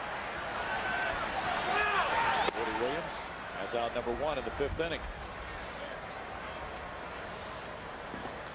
Brandon Puffer in 3 innings allowed 3 hits and 1 run. He had 3 walks, 1 of those intentional, and 2 strikeouts. Nice job. Yeah, he did. He battled it. Probably didn't have his real good stuff tonight from what I've seen earlier this year, but he stayed in there and he gave him 3 innings. Sure did. Yeah, he's had better stuff. Absolutely, Bill. Greg Biggio's 0 for 2. Strike 1 as he chases one upstairs from Woody. Woody has been just rock solid against the Astros, start after start.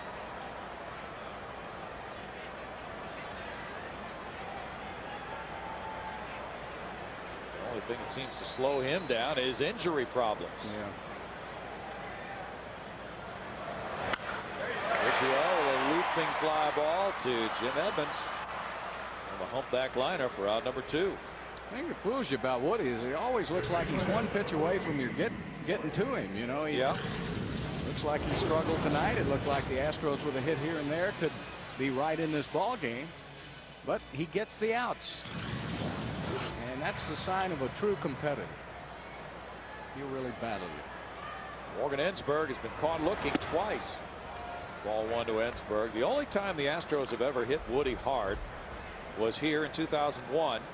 He lost that game 11-3 in July. Gave up 7 earned runs in 5 innings. Mike Matheny's back near the screen for this pop-up. He won't have a play on it. 1 ball, 1 strike. And Woody, uncharacteristically, in that game, allowed 5 homers.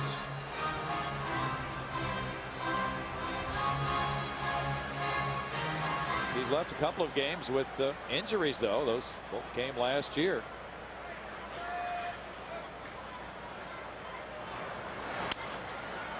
Renteria backhands for a 1-2-3 fifth, and the Cardinals lead the Astros 6-2 through 5.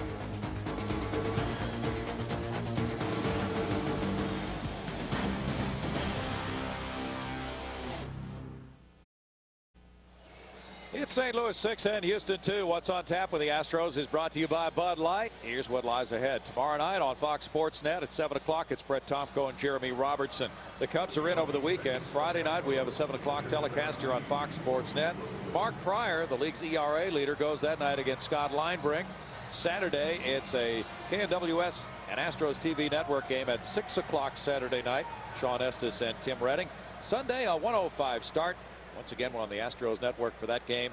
And it's Carlos Zambrano and Wade Miller. And Nate Bland comes in as pitcher number 3 in this game. Woody Williams leads it off in the 6th inning. The Redbirds up by 4. And fouls it away. There's strike 1. Kirk Saarloos also was warming up. Then Bland got ready. Nate pitched Saturday against the Phillies. And he took the loss in that 9-4 ball game. Came in with a 3-2 lead in the 6th inning with a man on base. Gave up 1 hit, 2 runs in 1/3 of an inning. It's 1 ball, 1 strike to Woody Williams, who singled and scored in the 4th. Bland is 1-1 with a 5.40 earned run average for his first 8 major league games. Breaking pitch takes it to 2-1 in the count.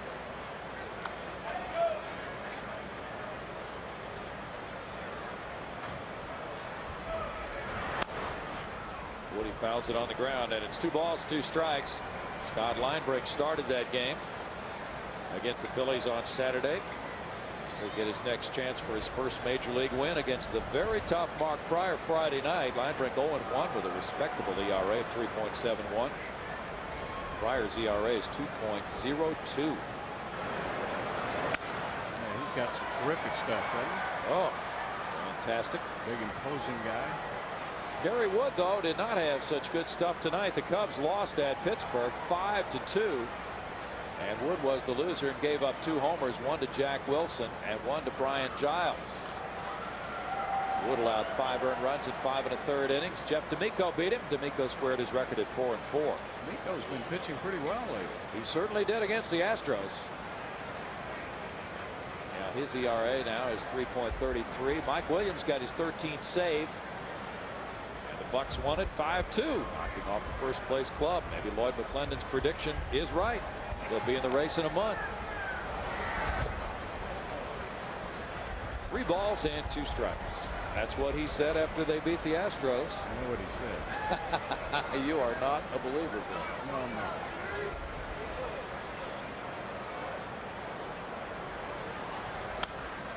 Foul away. Woody putting up a good battle here with the count remaining full. Nate Bland, quite a story as far as his arrival in the major leagues this year. He was a non-factor with the Astros in spring training. Went to minor league camp after being tabbed in the Rule 5 minor league draft from the Mets. Fly ball left field. Lance Berkman moving over.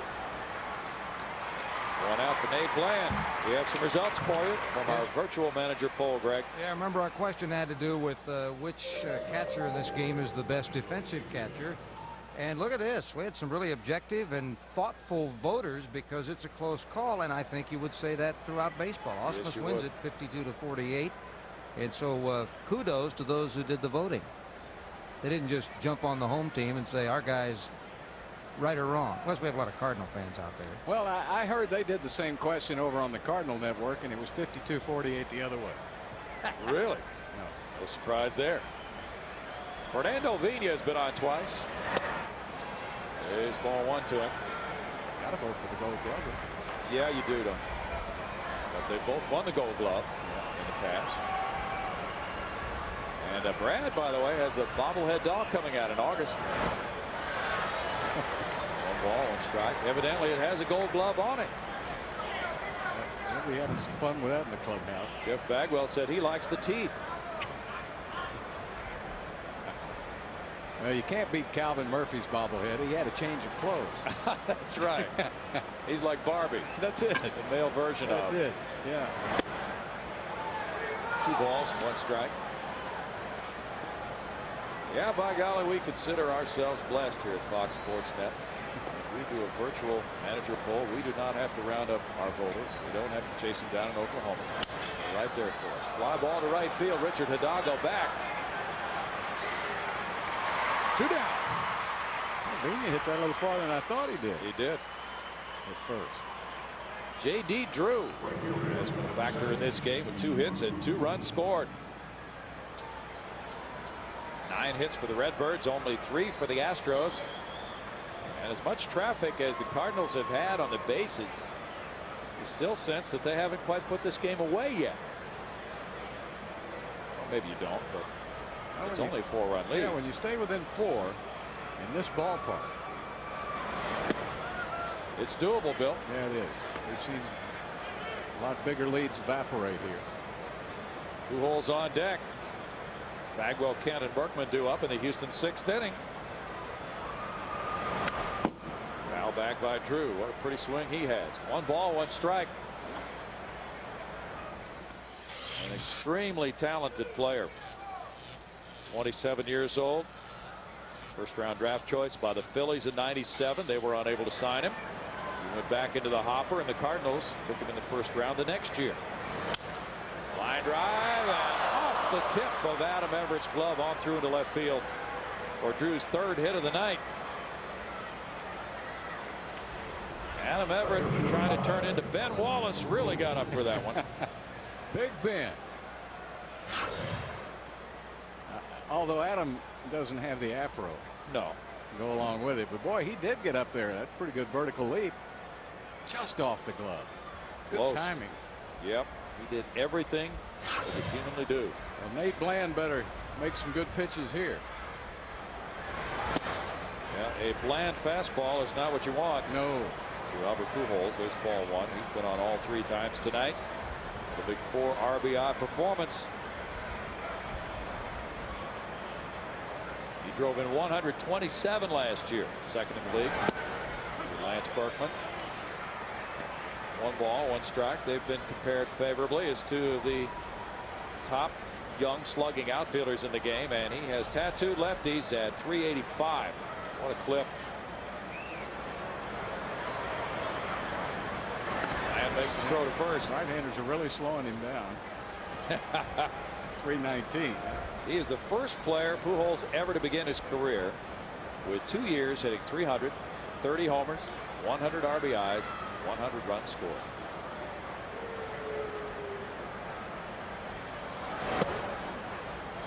Two balls and a strike for Nate Bland.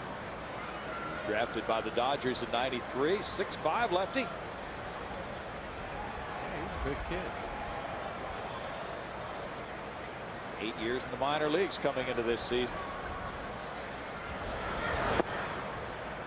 3 balls and a strike. He replaced Bruce Chen in the Astros bullpen. Chen got a start last night for the injured Pedro Martinez. A rather rude start. Yeah. Nate Bland has been released a couple of times in his career. He's pitched for independent teams, Sioux City and Chico. He pitched for Charlie Kerfeld with that Chico club. He has missed 2 seasons with surgeries. Ground ball third, Ensberg. With the throw to Bagwell, and Jeff digs it. In the 6th inning, no runs a hit and a man left. And in the middle of the 6th, it's still a 4-run Redbird lead at 6-2.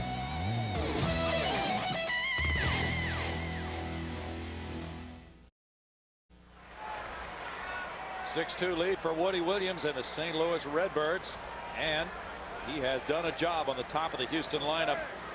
First 3 hitters are combined 0 for 8. Jeff Bagwell's 0 for 2. Good cut there for Jeff, and it's strike 1. None of the top 3 has reached base against Woody.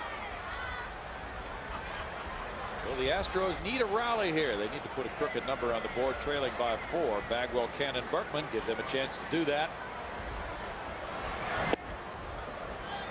1 ball, 1 strike. You just sense that Woody Williams is struggling with his command tonight, Bill, and he might be vulnerable here. Yeah, you sense that, but I don't think anybody's told Woody about it. Ground ball third goes foul, 1 and 2. Well, he gave the Astros an opening in the 4th inning. He hit Kent, walked Berkman and Hidalgo. They got 1 run out of that, but that was it. He's only allowed 3 hits.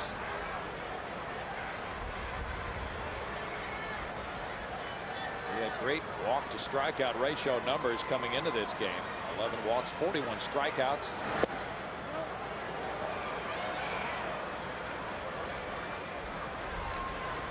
Two balls, 2 strikes. It would seem that all he would need to do to be a candidate for 20 wins is stay healthy. His knowledge of pitching will work for him tonight. He's upset. Look at you can tell he's a little out of sorts tonight. He appears to be. If you're going to get him, you got to get him tonight. Woody had rotator cuff surgery way back in '95. He's been piling on the innings since then. Won 15 in 2001. Blisters the fastball for a strikeout on Bagwell. Goes up on the board at 90, but it looked faster than that. Yeah, it did. Fox Sports Net Southwest is celebrating its 20th anniversary this season, and we're asking viewers to vote for their favorite Astros moment with a chance to win weekly prizes. Register to vote online at foxsports.com, where you'll find a complete list of moments. Tonight's moment is an 11-run outburst leads to a record comeback win against the Cardinals July 18th, 1994. Astros won that one 15-12. They won it 15-12, and they got all 11 runs back in the 6th inning. Kevin Big Mouth Bass with 2 hits in that inning. Well, guess what inning we're in now? The 6th. They're only down by 4. Jeff Kent was strike 1. You never called him Big Mouth when he played for the Astros. Yes, I did. Oh. Did you ever hear his impersonations? They were great. Oh, he was super. Especially Sammy. Sammy Davis Jr. I love Kevin. Great ball player. A lot of fun. Jeff Kent has scored both of the Astros runs tonight with a double. Hit by a pitch. He rolls that one up the third base line, but it stays foul. Jeff Kent is tonight's Lowe's improving player. Batting average by inning. After the 7th, he's hitting .423. Lowe's improving home improvement. So does that mean he's not going to get a hit here? Well, since it means it's the 6th. This isn't his best time of the game, but he could still get a hit here. However, he's at 0-2 in the count. 1 year ago on this date, he was hitting .250 with 6 homers. They switched him in the lineup, didn't they? Didn't they make a little switch? They did. Woody Williams gets his second straight strikeout here in the inning. It just puzzles me. What's he throwing up there that's so difficult to hit? It doesn't look that tough, does it? That was an 87-mile-per-hour slider. Yeah, you know, the fastball was 90. The slider is right out there on black, which might. He just doesn't overpower you. He just gets out. He just gets out. You're right. Lance Berkman has a single and a walk.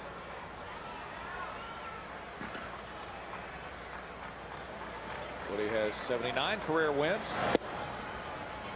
There's strike one. Career that's taken him from a 28th round draft choice by the Blue Jays in '88. A trade to San Diego in '98. I was looking in the books too. He pitched in Toronto the year before Pete Monroe pitched in Toronto. Monroe pitched, I believe, in '99 after Woody had been traded to San Diego. That really turned it around for him. He found himself out there on the West Coast. He did. Brett Tomko follows him to the mound tomorrow night against lefty Jeremy Robertson. I believe he was traded for Langford, wasn't he? When he came from San Diego to the Cardinals, that ended up being a pretty sweet deal for St. Louis. Yes, it did. Langford was just about at the end. 1 ball and 2 strikes. Kind of a double salary dump there, but you talked about the contract Woody signed over the winter with the Cardinals. 2 more years in a Redbird uniform. He certainly earned that deal. Got very good money. It's been misreported about the Astros positioning over the winter and bargaining with Woody Williams. One story said that they were only $500,000 apart with Woody on a new contract. That's not accurate. Yeah, he said they never talked money. They never got down to money with the Astros. And he said he really couldn't blame Houston. He couldn't blame Jerry Hunsaker because he was a 36-year-old pitcher coming off an injury. So how are you going to give him that kind of money? He said he understood that. He's a very sensible guy who has just struck out the side here in the 6th inning. And after 6, the Redbirds lead at 6-2.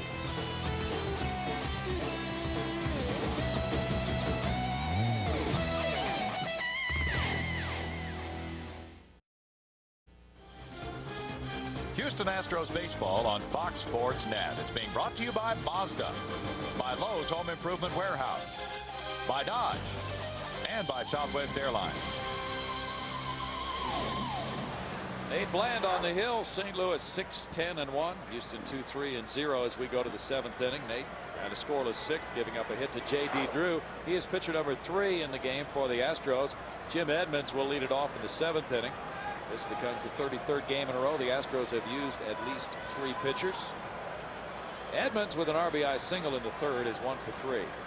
Bill, it wasn't good news for Brian Moeller today. What did they announce? Well, he had the MRI and they had a partially torn ligament, medial collateral ligament in his elbow, and so he has a choice of extensive rehabilitation or Tommy John surgery. Oh. So that's not good news. Well, Brian.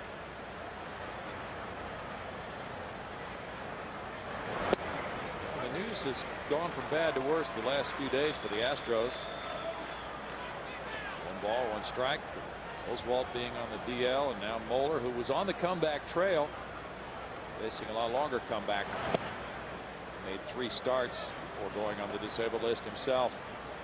2 balls and a strike.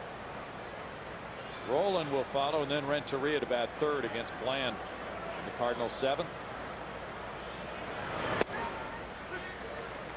It's 2-2 to Edmonds.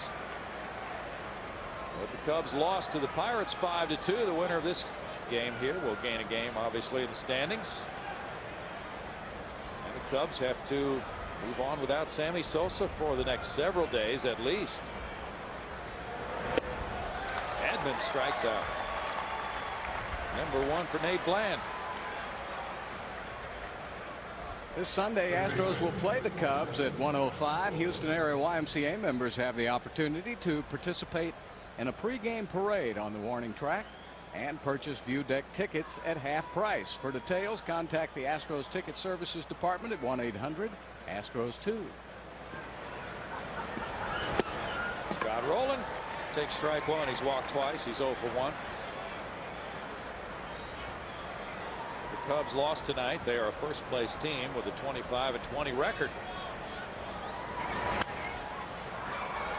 Back of it's no balls, 2 strikes. 22,441 paid attendance tonight. We're expecting big crowds for the weekend with the Cubs. Memorial Day weekend. Hope you have your tickets already. If not, it'd be a good idea to get them very soon. It's 1 ball and 2 strikes. Don't forget, big 5K race here at 7:45 Saturday morning. They have really enlisted a big crowd for that race. On ball 3rd to Ensberg. 2 down. Somebody who runs quite a bit said that ought to be a pretty good draw, and because it'll be the last big race before the summer. Okay. So all the runners are gearing up for that one. The running community will be out in full force. We'll hear more about that tomorrow night when Yvette is on with us. Oh, yeah. Edgar Renteria is 2 for 3. 2 singles to center field tonight.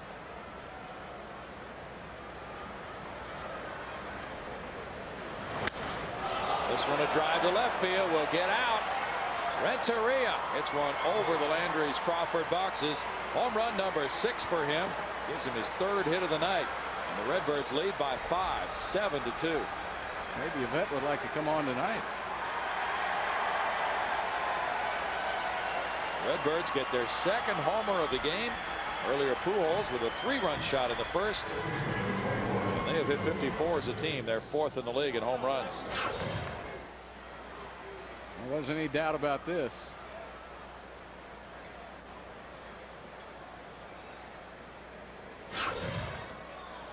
Six homers, 32 runs batted in for the Cardinals shortstop. Tito Martinez takes, and it's ball 1. It's 11 hits by the Cardinals. They came out of the box smoking tonight. They really have a good lineup top to bottom. 1 ball, 1 strike. Table setters, Vina and Drew tonight in the top 2 spots. And the sluggers. Foul away, a ball and 2 strikes. A couple of good left-handers you could pitch well against that lineup, but then you got Renteria and Pujols from the right side.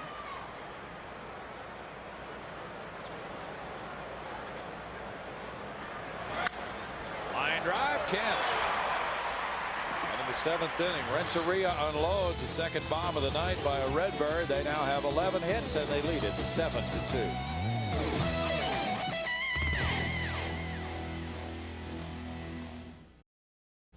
St. Louis 7, Houston 2. It's time for our Grab Life by the Horns feature. We asked Jeff Bagwell, what is your ideal vacation?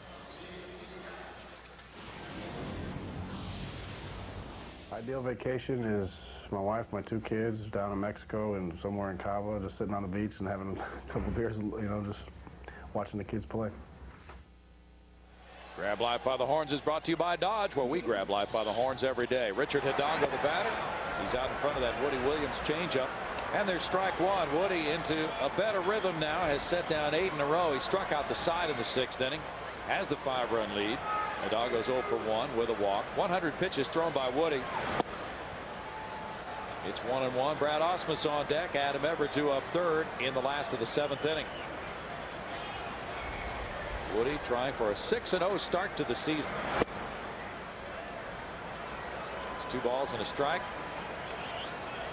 Matt Morris pitched a very strong game, wrapping up the previous series against the Cubs. He's 5-3 with an ERA of 2.53. Oh, Boy, changes speeds great, doesn't he? Yes, he does. Thrown 2 outstanding changeups here to Richard. 2-2 the count. The Astros really had a chance to get to him in the 4th inning and couldn't get the big hit. We go to Greg Lucas. Yeah, we got another trivia question, or virtual manager question, I should say, about that man there. At least he's part of it. Who is the most successful former UH athlete? Now, we're eliminating football and basketball and track. Oh, well, you've just eliminated Akeem, Clyde, Carl Lewis. Well, I mean, we want them in the Woody Williams comparable mode. Guys who are good but have been very successful and aren't gods. Okay. Okay. What about Doug Grayback? Well, oh, I'm not supposed to answer, if he's huh? one of, well, there's only 3 choices. And if he's one of the choices, you can vote. Of the 3 that we give you. Oh. The answer later. When are we going to see these two? FoxSports.com. You can cast your vote. Oh. And no, we aren't going to tell you who the 3 are. Oh. Because that's the whole magic. Oh, okay. The fans are going to have to. They're going to have to pick among 3. Okay. So join the magic. We know who's one of them. Woody's one of them. Okay. Woody and Doug Grayback. What about Tom Paciorek?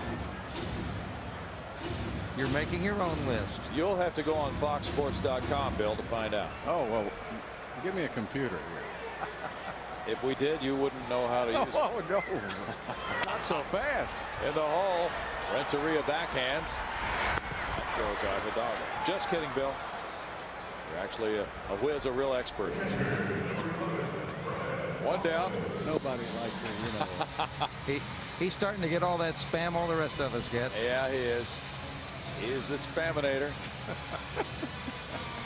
Brad Ausmus is 0 for 2. He grounded out. Tino Martinez made a good play. You pointed out at the time, Bill.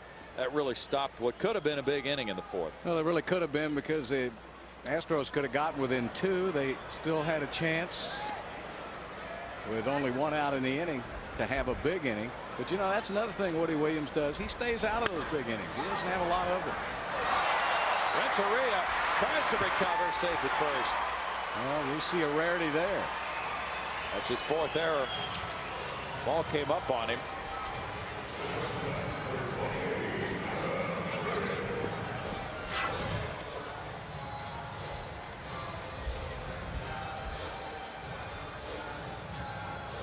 Infielders work with that glove close to the dirt because they can bring it up easier than they can get it down, but that time it took a nasty bounce.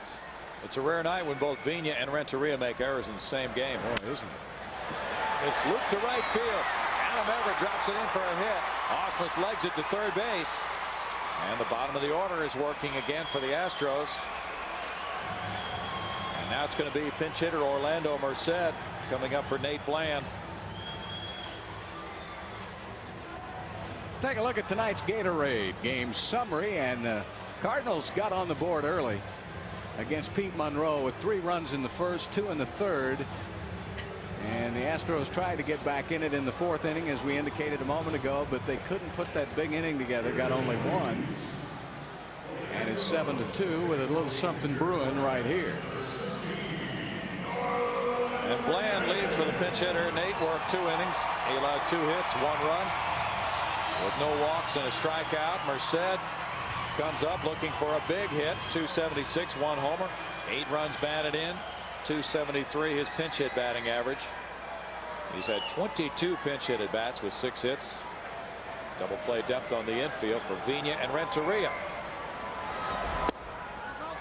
Ball 1 with both bullpens getting busy in a hurry. Merced's hitting .389 with runners in scoring position. It's like Brad Lidge throwing for Houston. Takes and it's 2-0 to Orlando, and the Cardinals have a right-hander working in their pen, and that is Mike Crudell, it appears.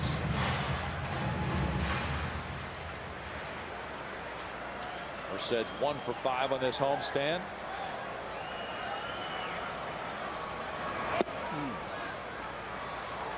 Two and 1. There's not much difference in left-handed hitters' success versus right-handed hitters' success against Woody Williams. In fact, he's a skosh better against left-handed hitters. They're hitting .235 against him. Right-handed hitters .238. Well, last year he was much better against left-handed. Are very tough against them. He's not allowed a homer to a left-handed batter this year in over 100 at bats.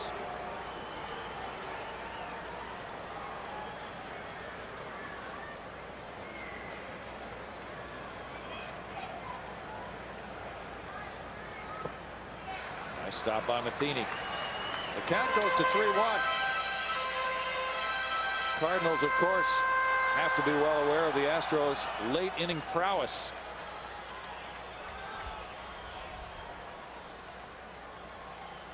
Williams is due up second in the 8th inning for Tony La Russa. They're set with a fly ball near the left field line. Pujols over to the track for this one, and the catchers, the tag, and Ausmus, because of the arm situation with Pujols, romp home without any kind of an attempt to make it 7-3. He's been told not to make a strong throw because of that elbow injury. Sacrifice fly for Merced. Merced gets his 9th run batted in. Well, I thought he might get enough lift to get it into the Landry Crawford boxes. Not what he wanted, a fly ball. He was trying to go for the big 3. Harry Spillman over with a pat on the back.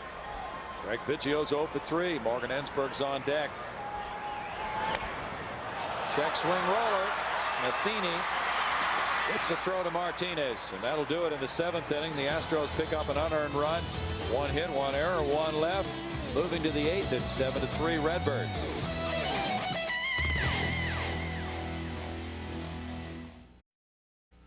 Cardinals with the lead as we go to the top of the 8th. Remember, this Saturday at 7:45 in the morning, it's the first annual Astros in Action Race for the Pennant 5K Run and Walk, presented by HP Houston Marathon Committee, benefiting the Astros in Action Foundation. And for your $20, the entry fee, you'll receive 2 free Astros tickets, an official Race for the Pennant t-shirt, and you'll be able to attend the post-race party. So go to Astros.com today and get in that race. Kirk Saarloos comes in. There's strike 1 on his first pitch to Mike Matheny here in the 8th inning. Matheny's 0 for 3. Saarloos made a couple of starts with the Astros, was returned to New Orleans, and now it comes back as a reliever.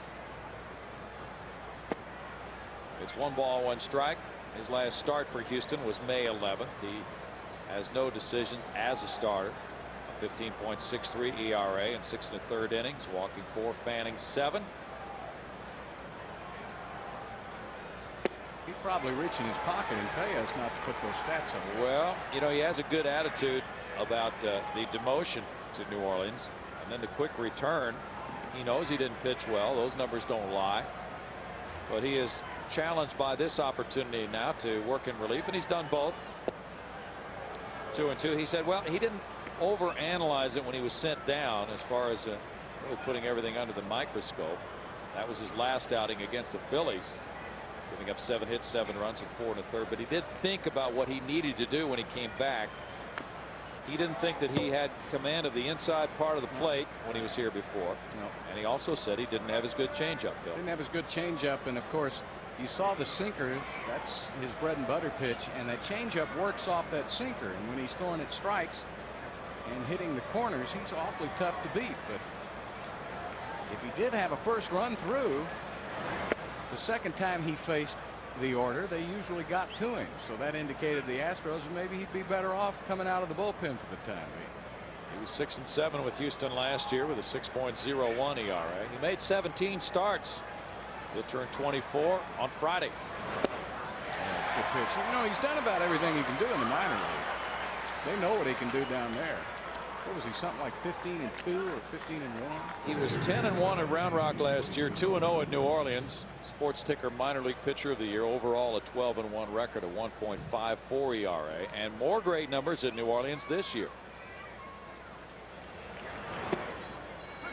Woody Williams with strike 1. Well, he's just got to find a way to take it up another notch to another level.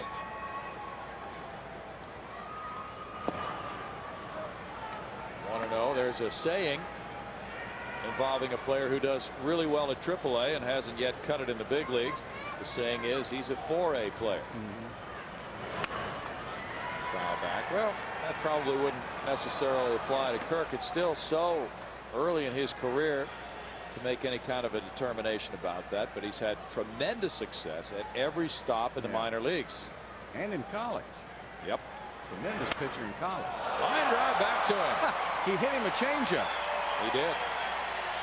I think Kirk thought it for a moment that that ball was hit a lot harder. It was a check swing, so he had a little time to make a play on it.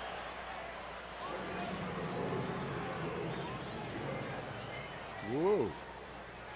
A limbo catch. Yeah. Well, pitcher just trying to get out of the way. 2 down for Kirk. Fernando Vina's been on twice with a single and a walk. Kirk was 4-0 in New Orleans this year with a 2.34 earned run average. That's ball 1. He had 6 walks and 29 strikeouts in 7 starts. He seems to have mastered that level of professional competition. 1 ball, 1 strike.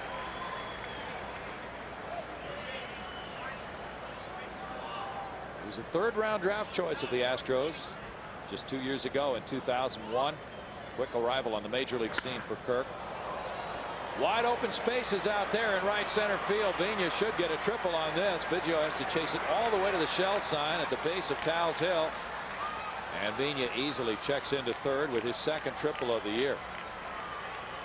Now, he might have been in a little mini slump coming into Houston, but he hasn't been here lately.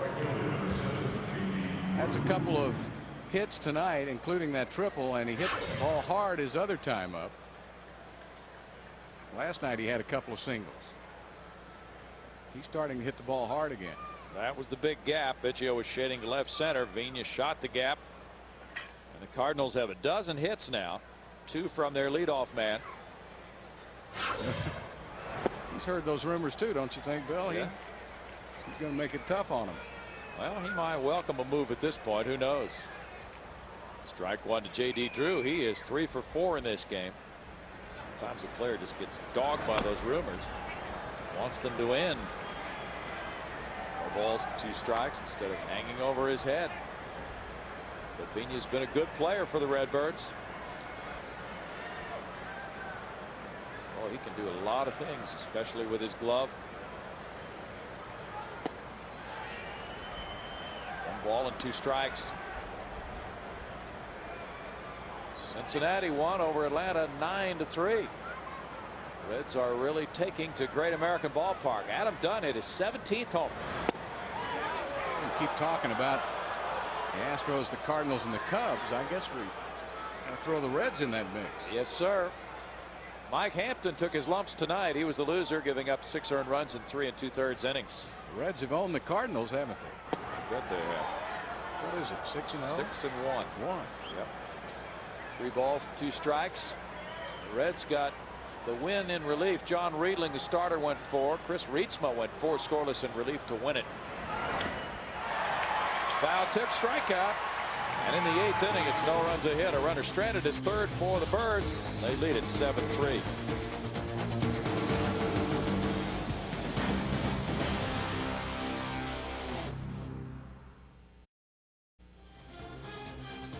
Houston Astros baseball on Fox Sports Net is being brought to you by Southwest Airlines, by Miller Lite, by your Texas Ford dealers, by Minute Maid, by Pennzoil, and by Bud Light. Well, the bottom of the 8th inning just got underway with a foul ball straight back. Woody Williams with a fastball to Morgan Ensberg, and the count is 0-1. Woody has a 4-run lead at 7-3. The bullpen is active right now for the Cardinals with Jeff Fassero and Mike Crudale, and it's 1-1. Now, the next pitch will be the 120th pitch by Woody Williams, so you know that Tony wants him to face Ensberg, Bagwell, and Kemp. He's been very effective against those hitters. Boy, he has. And I think Tony's a little gun shy about going to that bullpen. Well, the top 3 in the Houston lineup, Biggio, Ensberg, and Bagwell, are combined 0 for 10, and nobody has reached base. 2 balls and 2 strikes. Earlier we talked about how Woody consistently has gone deep into ball games, and he has maintained that trend. If he goes 8 innings tonight, it would be the 4th straight start he's made with 8 innings of work. Foul back, and of the 3 runs he has allowed, only 1 has been earned. He's made 9 starts, counting this one, and would have only allowed more than 2 earned runs twice if he keeps it there tonight. Drive to left field, hooking, and Ensberg with a line drive homer to the Landry's Crawford boxes. Number 5 of the year for Morgan. It's a 3-run lead.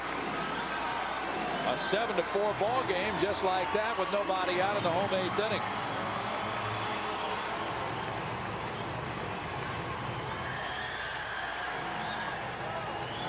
Well, that brings La Russa out in a hurry, doesn't it? He was on a dead run when he popped out of that Cardinal dugout.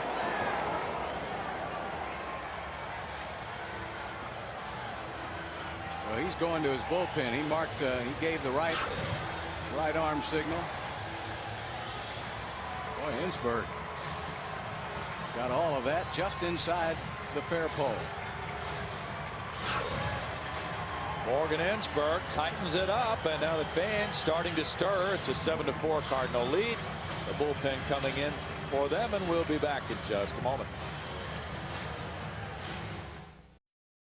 7-4 ball game. We go to Greg Lucas. Well, Woody Williams knocked out of the game, but that is not the most upsetting thing that he will learn about tonight. Our virtual manager answer, who is the most successful former UH athlete, he finishes behind Bill Worrell. Oh, come on. What is with this? This thing is fixed. Yeah, by you. See, you thought I didn't know how to work that computer. You're all over that thing. The magic fingers of Bill Worrell. That's the way everybody in Sugarland. Thank you. Mike Crudale is in relief. Jeff Bagwell, the batter, he's 0 for 3. And Crudale's pitch is a fastball for strike 1. 91 miles per hour for Crudale, who had a bad spring, and the Cardinals had thought he would make their opening day club. He didn't make it because of that spring. He's had to regroup in the minor leagues to get here tonight.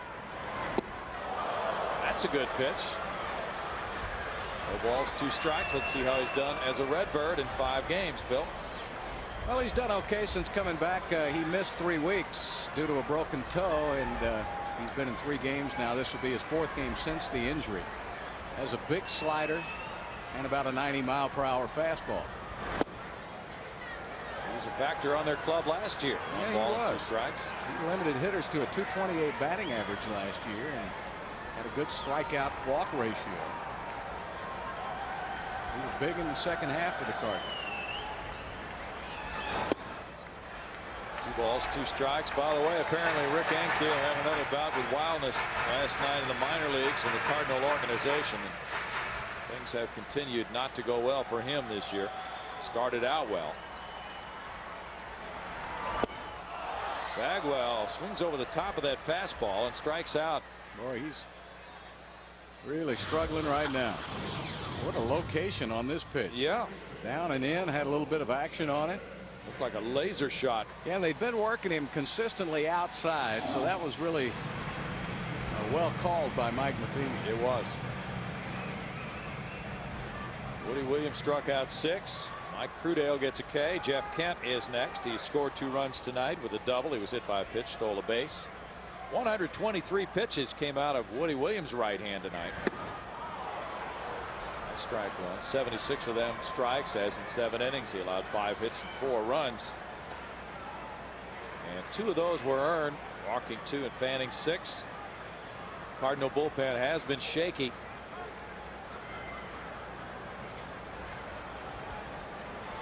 With a 6-10 record, the Redbirds have a 4.10 ERA from their bullpen and 11 blown saves. More blown saves than saves.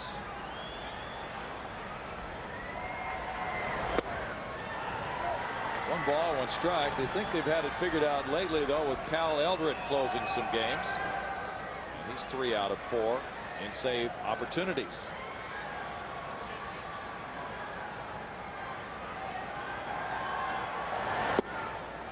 Kiko Calero was tough last night, wasn't he? He really was. I was impressed. He had a very tough, biting slider.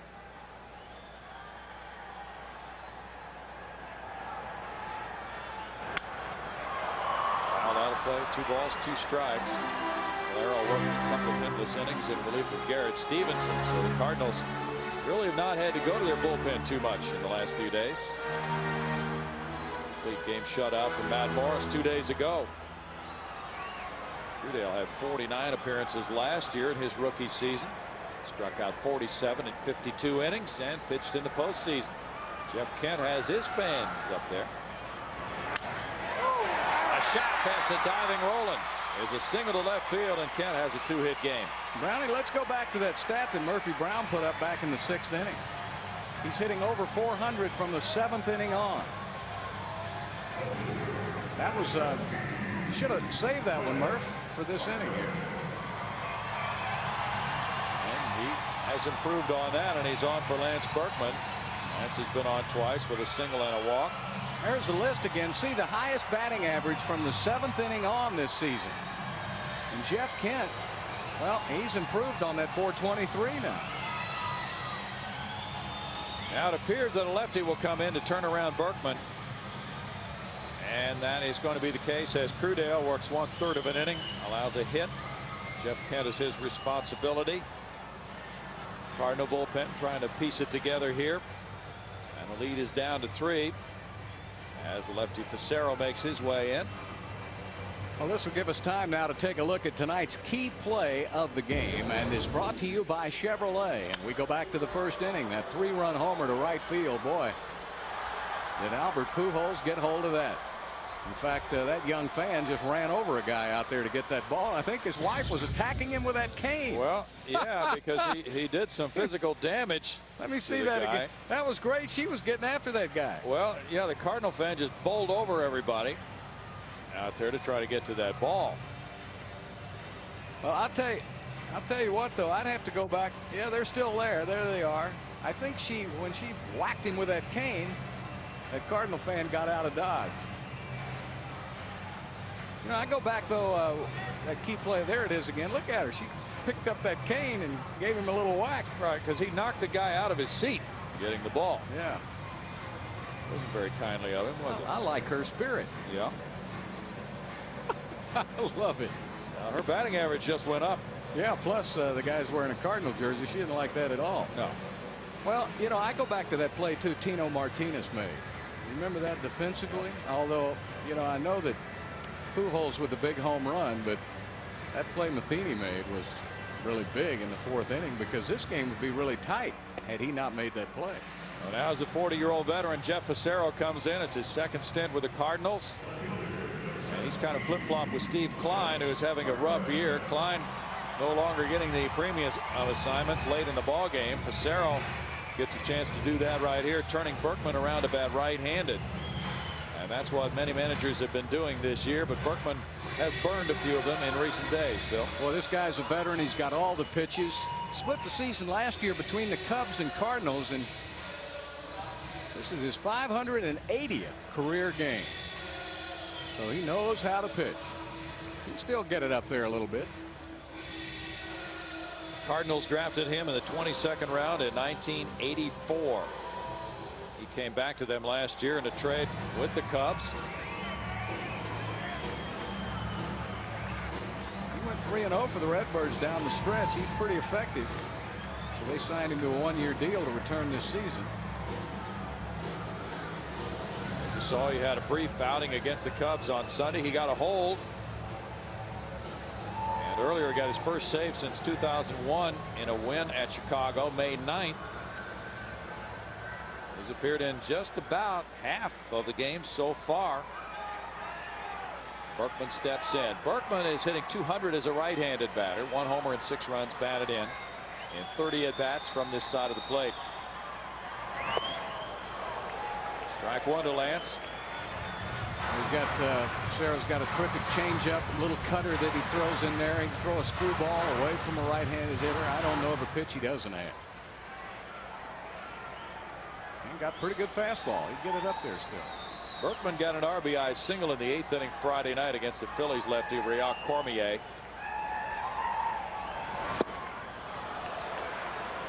It's no balls, 2 strikes. I think Lance has helped him out a little bit, swinging at a couple of balls out of the strike zone. Cal Eldred is warming up. Richard Hidalgo on deck, a right-handed batter. Cardinals are giving Berkman a wide margin on the left side of their infield because Renteria is very close to second base. Well, the setup for that double play, and also I guess they don't figure he's going to pull Facero. You know, Lance really has a much different style, as you know, Bill, from the right side than he does from the left. Doesn't hit for a lot of power, hits down on the ball a lot. Ground ball goes foul, third base side. Keeping it at 1 ball, 2 strikes.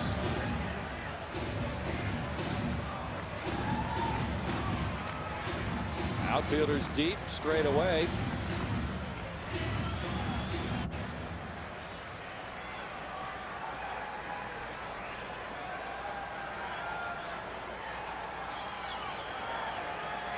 The Astros have been out hit 12-6, but they're still in this game here in the 8th inning. Oh, he was leaning, but got back.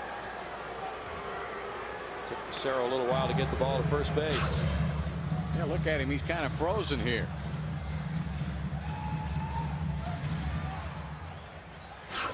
Berkman has grounded into 4 double plays. 1 is a right-handed batter. Slashes the line drive foul. A good pitch to hit there, Bill. That was a mistake by Facero. He got that pitch up where he didn't want to. You know that. Watch the swing now. See, here's that swing. It's not quite like it doesn't have the power swing that the left-handed swing does. He waits on it a little bit more and will hit down a little more defensively on the ball, I think, from the right side.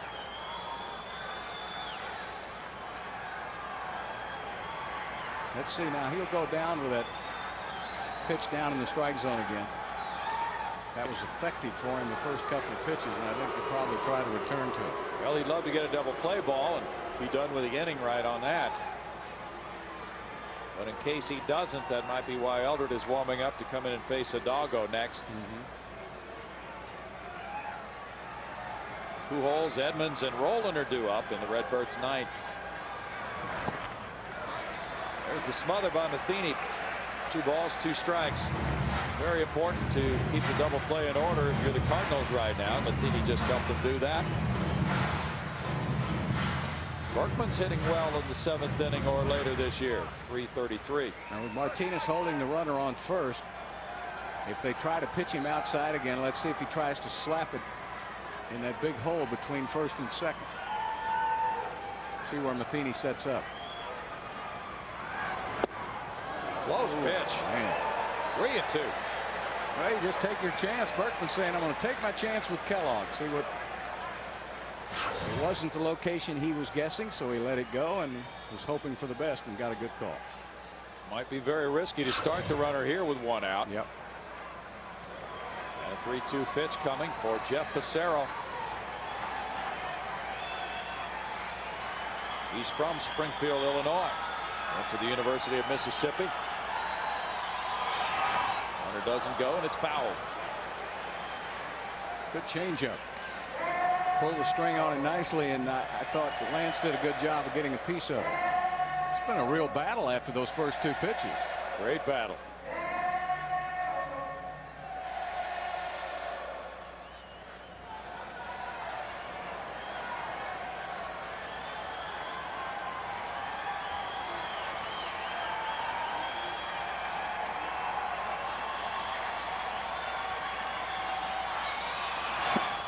He gets a strikeout on a foul tip. 2 down.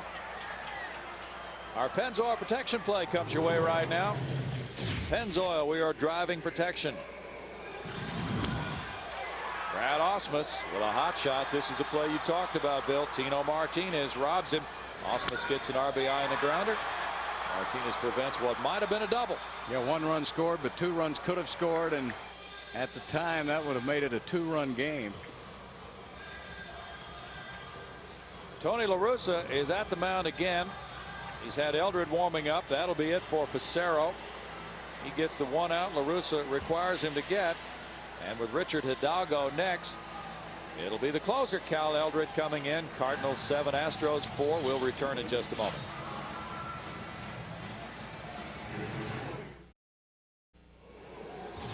For complete coverage of the Lone Star Shootout between the Mavericks and the Spurs, tune to Fox Sports Net immediately following the games. We'll have analysis, interviews from the locker rooms, highlights of all the action. It's the most complete post-game coverage you'll find. Make your switch to Fox Sports Net. Well, this has been a part of the Cardinal dilemma this year, a reason they're only 1 game over 500. The late innings have not been kind to them. Cal Eldred comes in. He has done a nice job, though, since he got his chance to be the closer. He's 3 out of 4 in save opportunities, Bill. Yeah, he's had saves in each of the past 3 appearances for the Cardinals, and set out last year rehabbing his shoulder, and he's had a pretty good career with Milwaukee and pitched a little bit with Chicago in the American League. He had never had a professional save in professional baseball until Thursday against Cincinnati. As you mentioned, he's come through in each of his last 3 appearances. Richard Hidalgo's 0 for 2 with a walk. Eldred delivers ball 1. This is the second look the Astros have had this year at Cal Eldred. They faced him in Houston April 13th. The Cardinals won that game 11-8. He worked a couple of scoreless innings. He came in with a 10-6 lead in the 7th inning. Gave up hits to Blum and Berkman. He got a double play ball on Jeff Bagwell.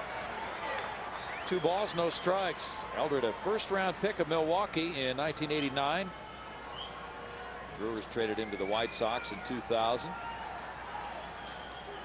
And his career numbers are not looking real good against the Astros right now. It's 3 balls, no strikes. Fastball clock at 90 for Eldred. Hidalgo's 2 for 6 with 2 long balls against Eldred. And Osmus is on deck.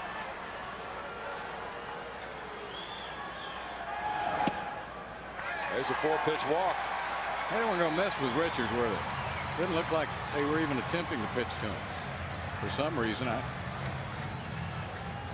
Well, it's been an adjustment for Eldred, obviously, to move into this relief role, Bill, and he's talked with the other guys in the bullpen, but quite a change from his routine as a starter, and less throwing in the outfield before games, that kind of thing. But now here he is, the adrenaline pumping, and he finds himself in the game in the 8th inning. well, they know Osmus is in a bit of a slump. Hidalgo's more likely to take you deep, but now you got the tying run at the plate. Ball 1 to Osmus. Kind of goes against the grain for a manager to bring his closer in the 8th inning. Somewhat uncommon, but very understandable in this situation. Well, I've always liked the decision because he feels like this is when it's going to be won right here. Right. It's 1-1. This is the big threat. With this Cardinal bullpen with 9 saves and 11 blown saves, is really relying on Eldred until the closer Jason Isringhausen gets back. That could be in early June. Not many people have the Not many people have the wealth of talent coming out of that bullpen like Houston does in the late innings. So I think what Tony's saying is I think the game's going to be won or lost right now, and I want my guy here in the 8th. Adam Everett's on deck. Osmus started to go at the breaking pitch. The appeal goes to first. No swing. Bill Miller with a call. 2-2 to count. Osmus provided some of the early season heroics with that 12th inning homer against the Redbirds in St. Louis.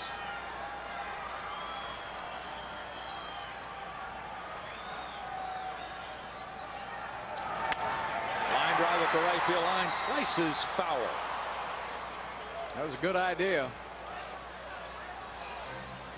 Brad took that pitch, tried to hit it right where it was pitched, just a little late on the swing.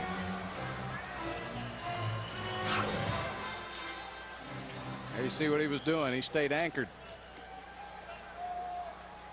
That would have been interesting if that ball got yes, it would have. On the chalk.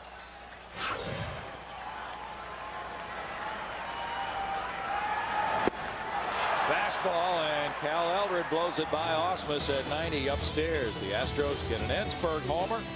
They had 2 hits in the inning, leave 2. It's 7-4 Cardinals.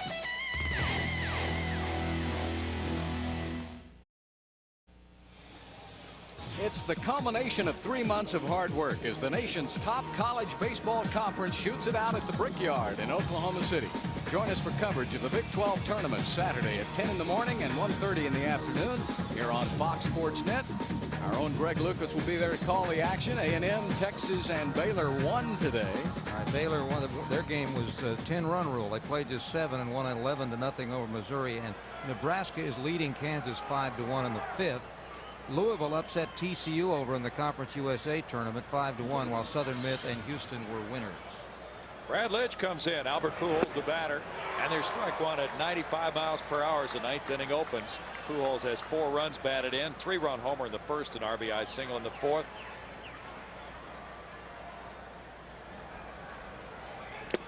Lidge reaches back, fires it by him, and it's 0-2. Lidge leads all rookies in ERA with that 1.37, Bill. Oh, he's got some nasty stuff. Good hard fastball. His slider may be even better. Boy, he made Pujols look ordinary there. That doesn't happen very often. He said, I'm not going to trick you, big fella. I'm going to throw you 3 straight fastballs. See if you can handle it. And that one was 95 upstairs.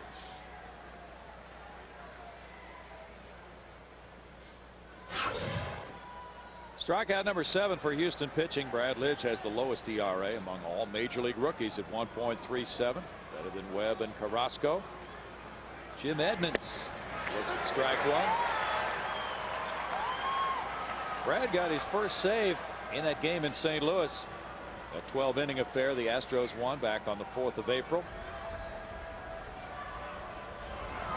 Some people might be wondering, why would Jimmy Williams want to use Brad Lidge in this situation, trailing 7-4 here in the 9th inning? Well, I think Jimmy probably figures with that shaky St. Louis bullpen, he still has a chance to win this game. So he didn't want Pujols, Edmonds, and Rowland to put any more runs on the board.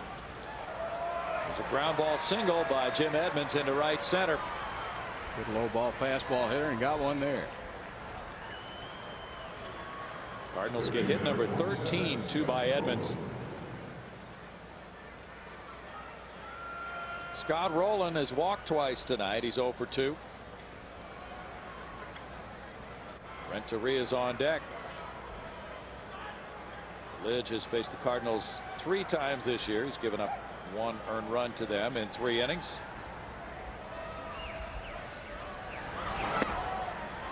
Slider is ball 1 to Rowland. Milwaukee had quite a performance from Wayne Franklin, the former Astro, winning it over San Diego big on a 2-hit shutout. 10-0. 1 ball, 1 strike. Jake Peavy was the loser, and it was a big home run ball game for Jeff Jenkins, who hit 3 to give him 11. Richie Sexton hit number 15. How many RBIs did he get out of those 3 homers? Jenkins had 4. Fly ball, Biggio in center. 2 down for Brad Lidge. Kirk Saarloos worked the 8th inning. Gave up 1 hit, no runs, with no walks, 2 strikeouts. Renteria's had a big night, going 3 for 4, homering in the 7th inning. The Astros come up in the last of the 9th inning. Everett is due to lead it off, then the pitcher's spot, then Biggio.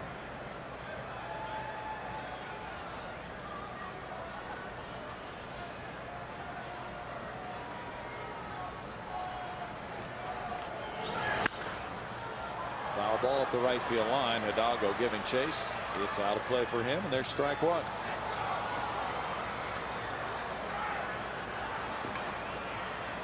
Lidge has not given up a run in any of his last 6 outings.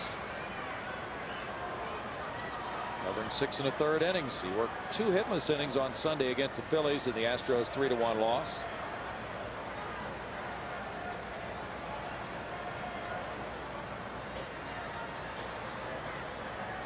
Runner goes.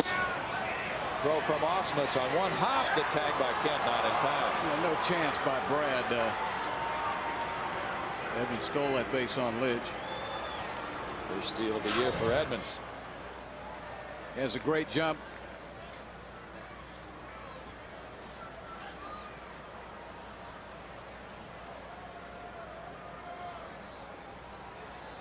Here's the tag again. Good hands by Kent. Just make sure to got him on the shoulder after he'd already touched the base. First steal for the Cardinals against the Astros this year. 1 ball, 2 strikes to Renteria. Cardinal bullpen is silent right now with Eldred getting the key out. A couple of men on to end the 8th inning.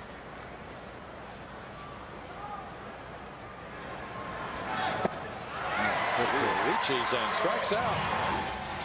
And now we go to the last of the 9th inning. Cardinals 7, Astros 4.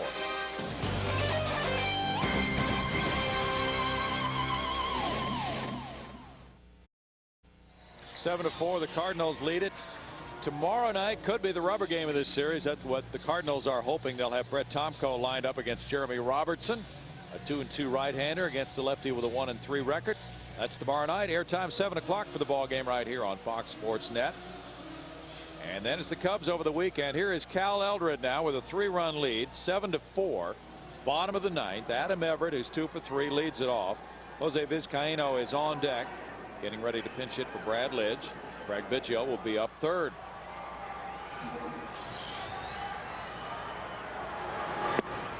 Eldred delivers, and it's strike 1. Eldred walked Hidalgo on 4 pitches, struck out Osmus.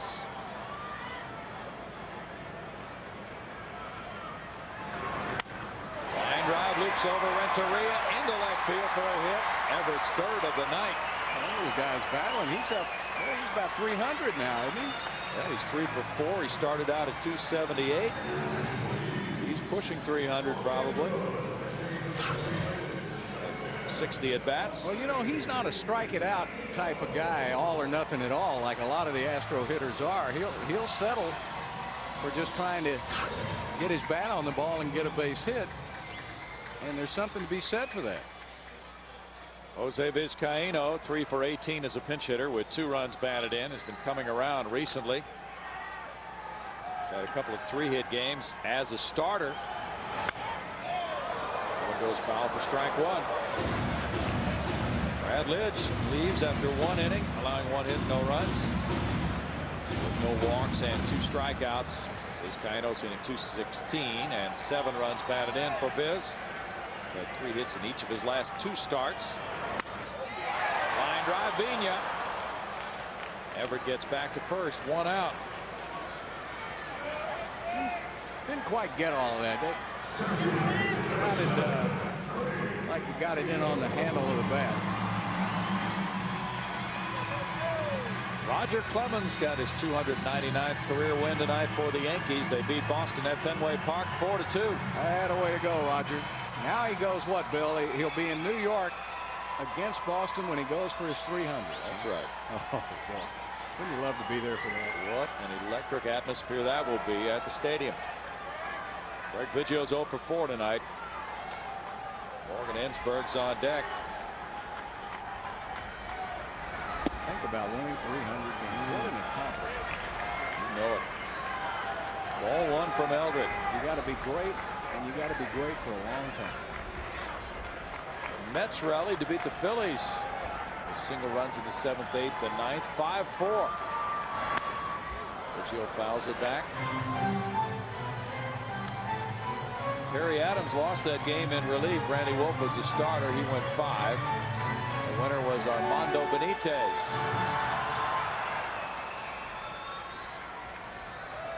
Cliff Floyd hit his 9th homer off Dan Plesac. That was in the 8th inning. Biggio, the looping liner into center, gets a hit, and now the Astros get the potential tying run to home plate in Morgan Ensberg. Well, Bill, look what the Everett and Biggio have done. They've just stuck that bat out and gotten base hits. They haven't been overswinging. They haven't been getting a lot of strikeouts. They've just been getting on base, and that's keep it going now. Well, wouldn't you like to have Ensberg home run right now? Oh, he ripped one in the 8th inning. He's 1 for 4. Let's go back and take it right now. Jeff Bagwell's on deck with 1 out in the inning. Things are getting very intriguing here. Strike 1 for Eldred. 89 miles per hour. Jason Isringhausen has been unable to pitch so far this year for the Redbirds. That's really affected their club in the late innings.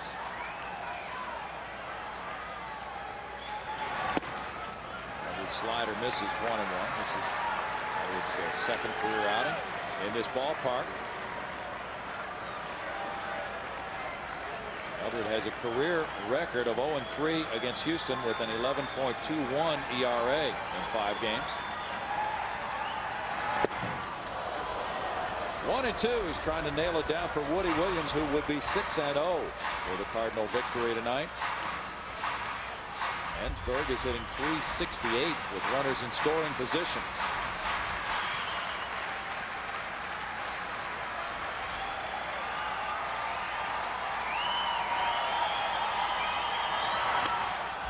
Now back, still 1-2.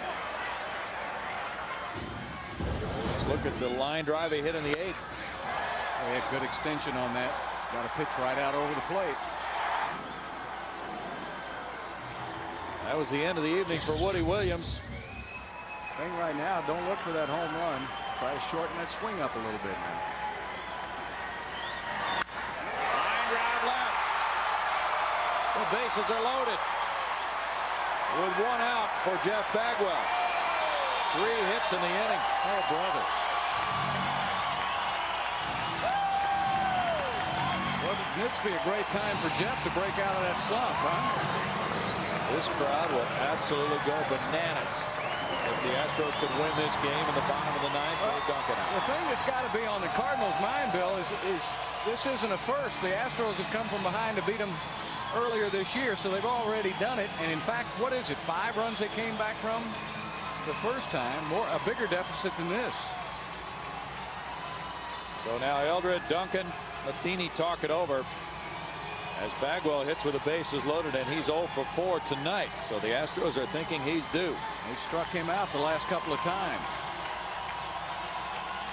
Now, what Jeff will do in these situations, he might take one good rip, but then he might look to go to right field if they try to pitch him away.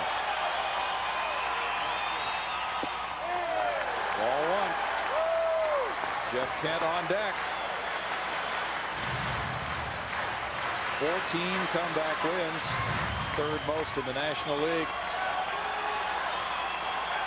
Cardinals have lost 9 times in their opponent's final at bat. On 1 hop, Pena steps on second, throws to first, and the Cardinals get it done. The Astros come back, but Cal Eldred is there for save number 4 of the year. Woody Williams now goes to 6-0. Tony La Russa's Redbirds are 23-21. The Astros 24-22. A virtual dead heat between the two of them. Albert Pujols with a big night, 3-run homer in the 1st inning gets them started, and they hold off the rallying Astros at the end. Cardinals take it 7-4, and boy, these two teams have played exciting baseball just about every single time in the 7 games they have played against each other this year, Bill. They really have, and of course, Astros battling back tonight. Just didn't have the key hit when they needed it, but should have a good game 3 tomorrow night. Once again, our final score is St. Louis 7, Houston 4. We'll be back with more from the ballpark in just a moment. First, we go to the studio for the Southwest Sports Report.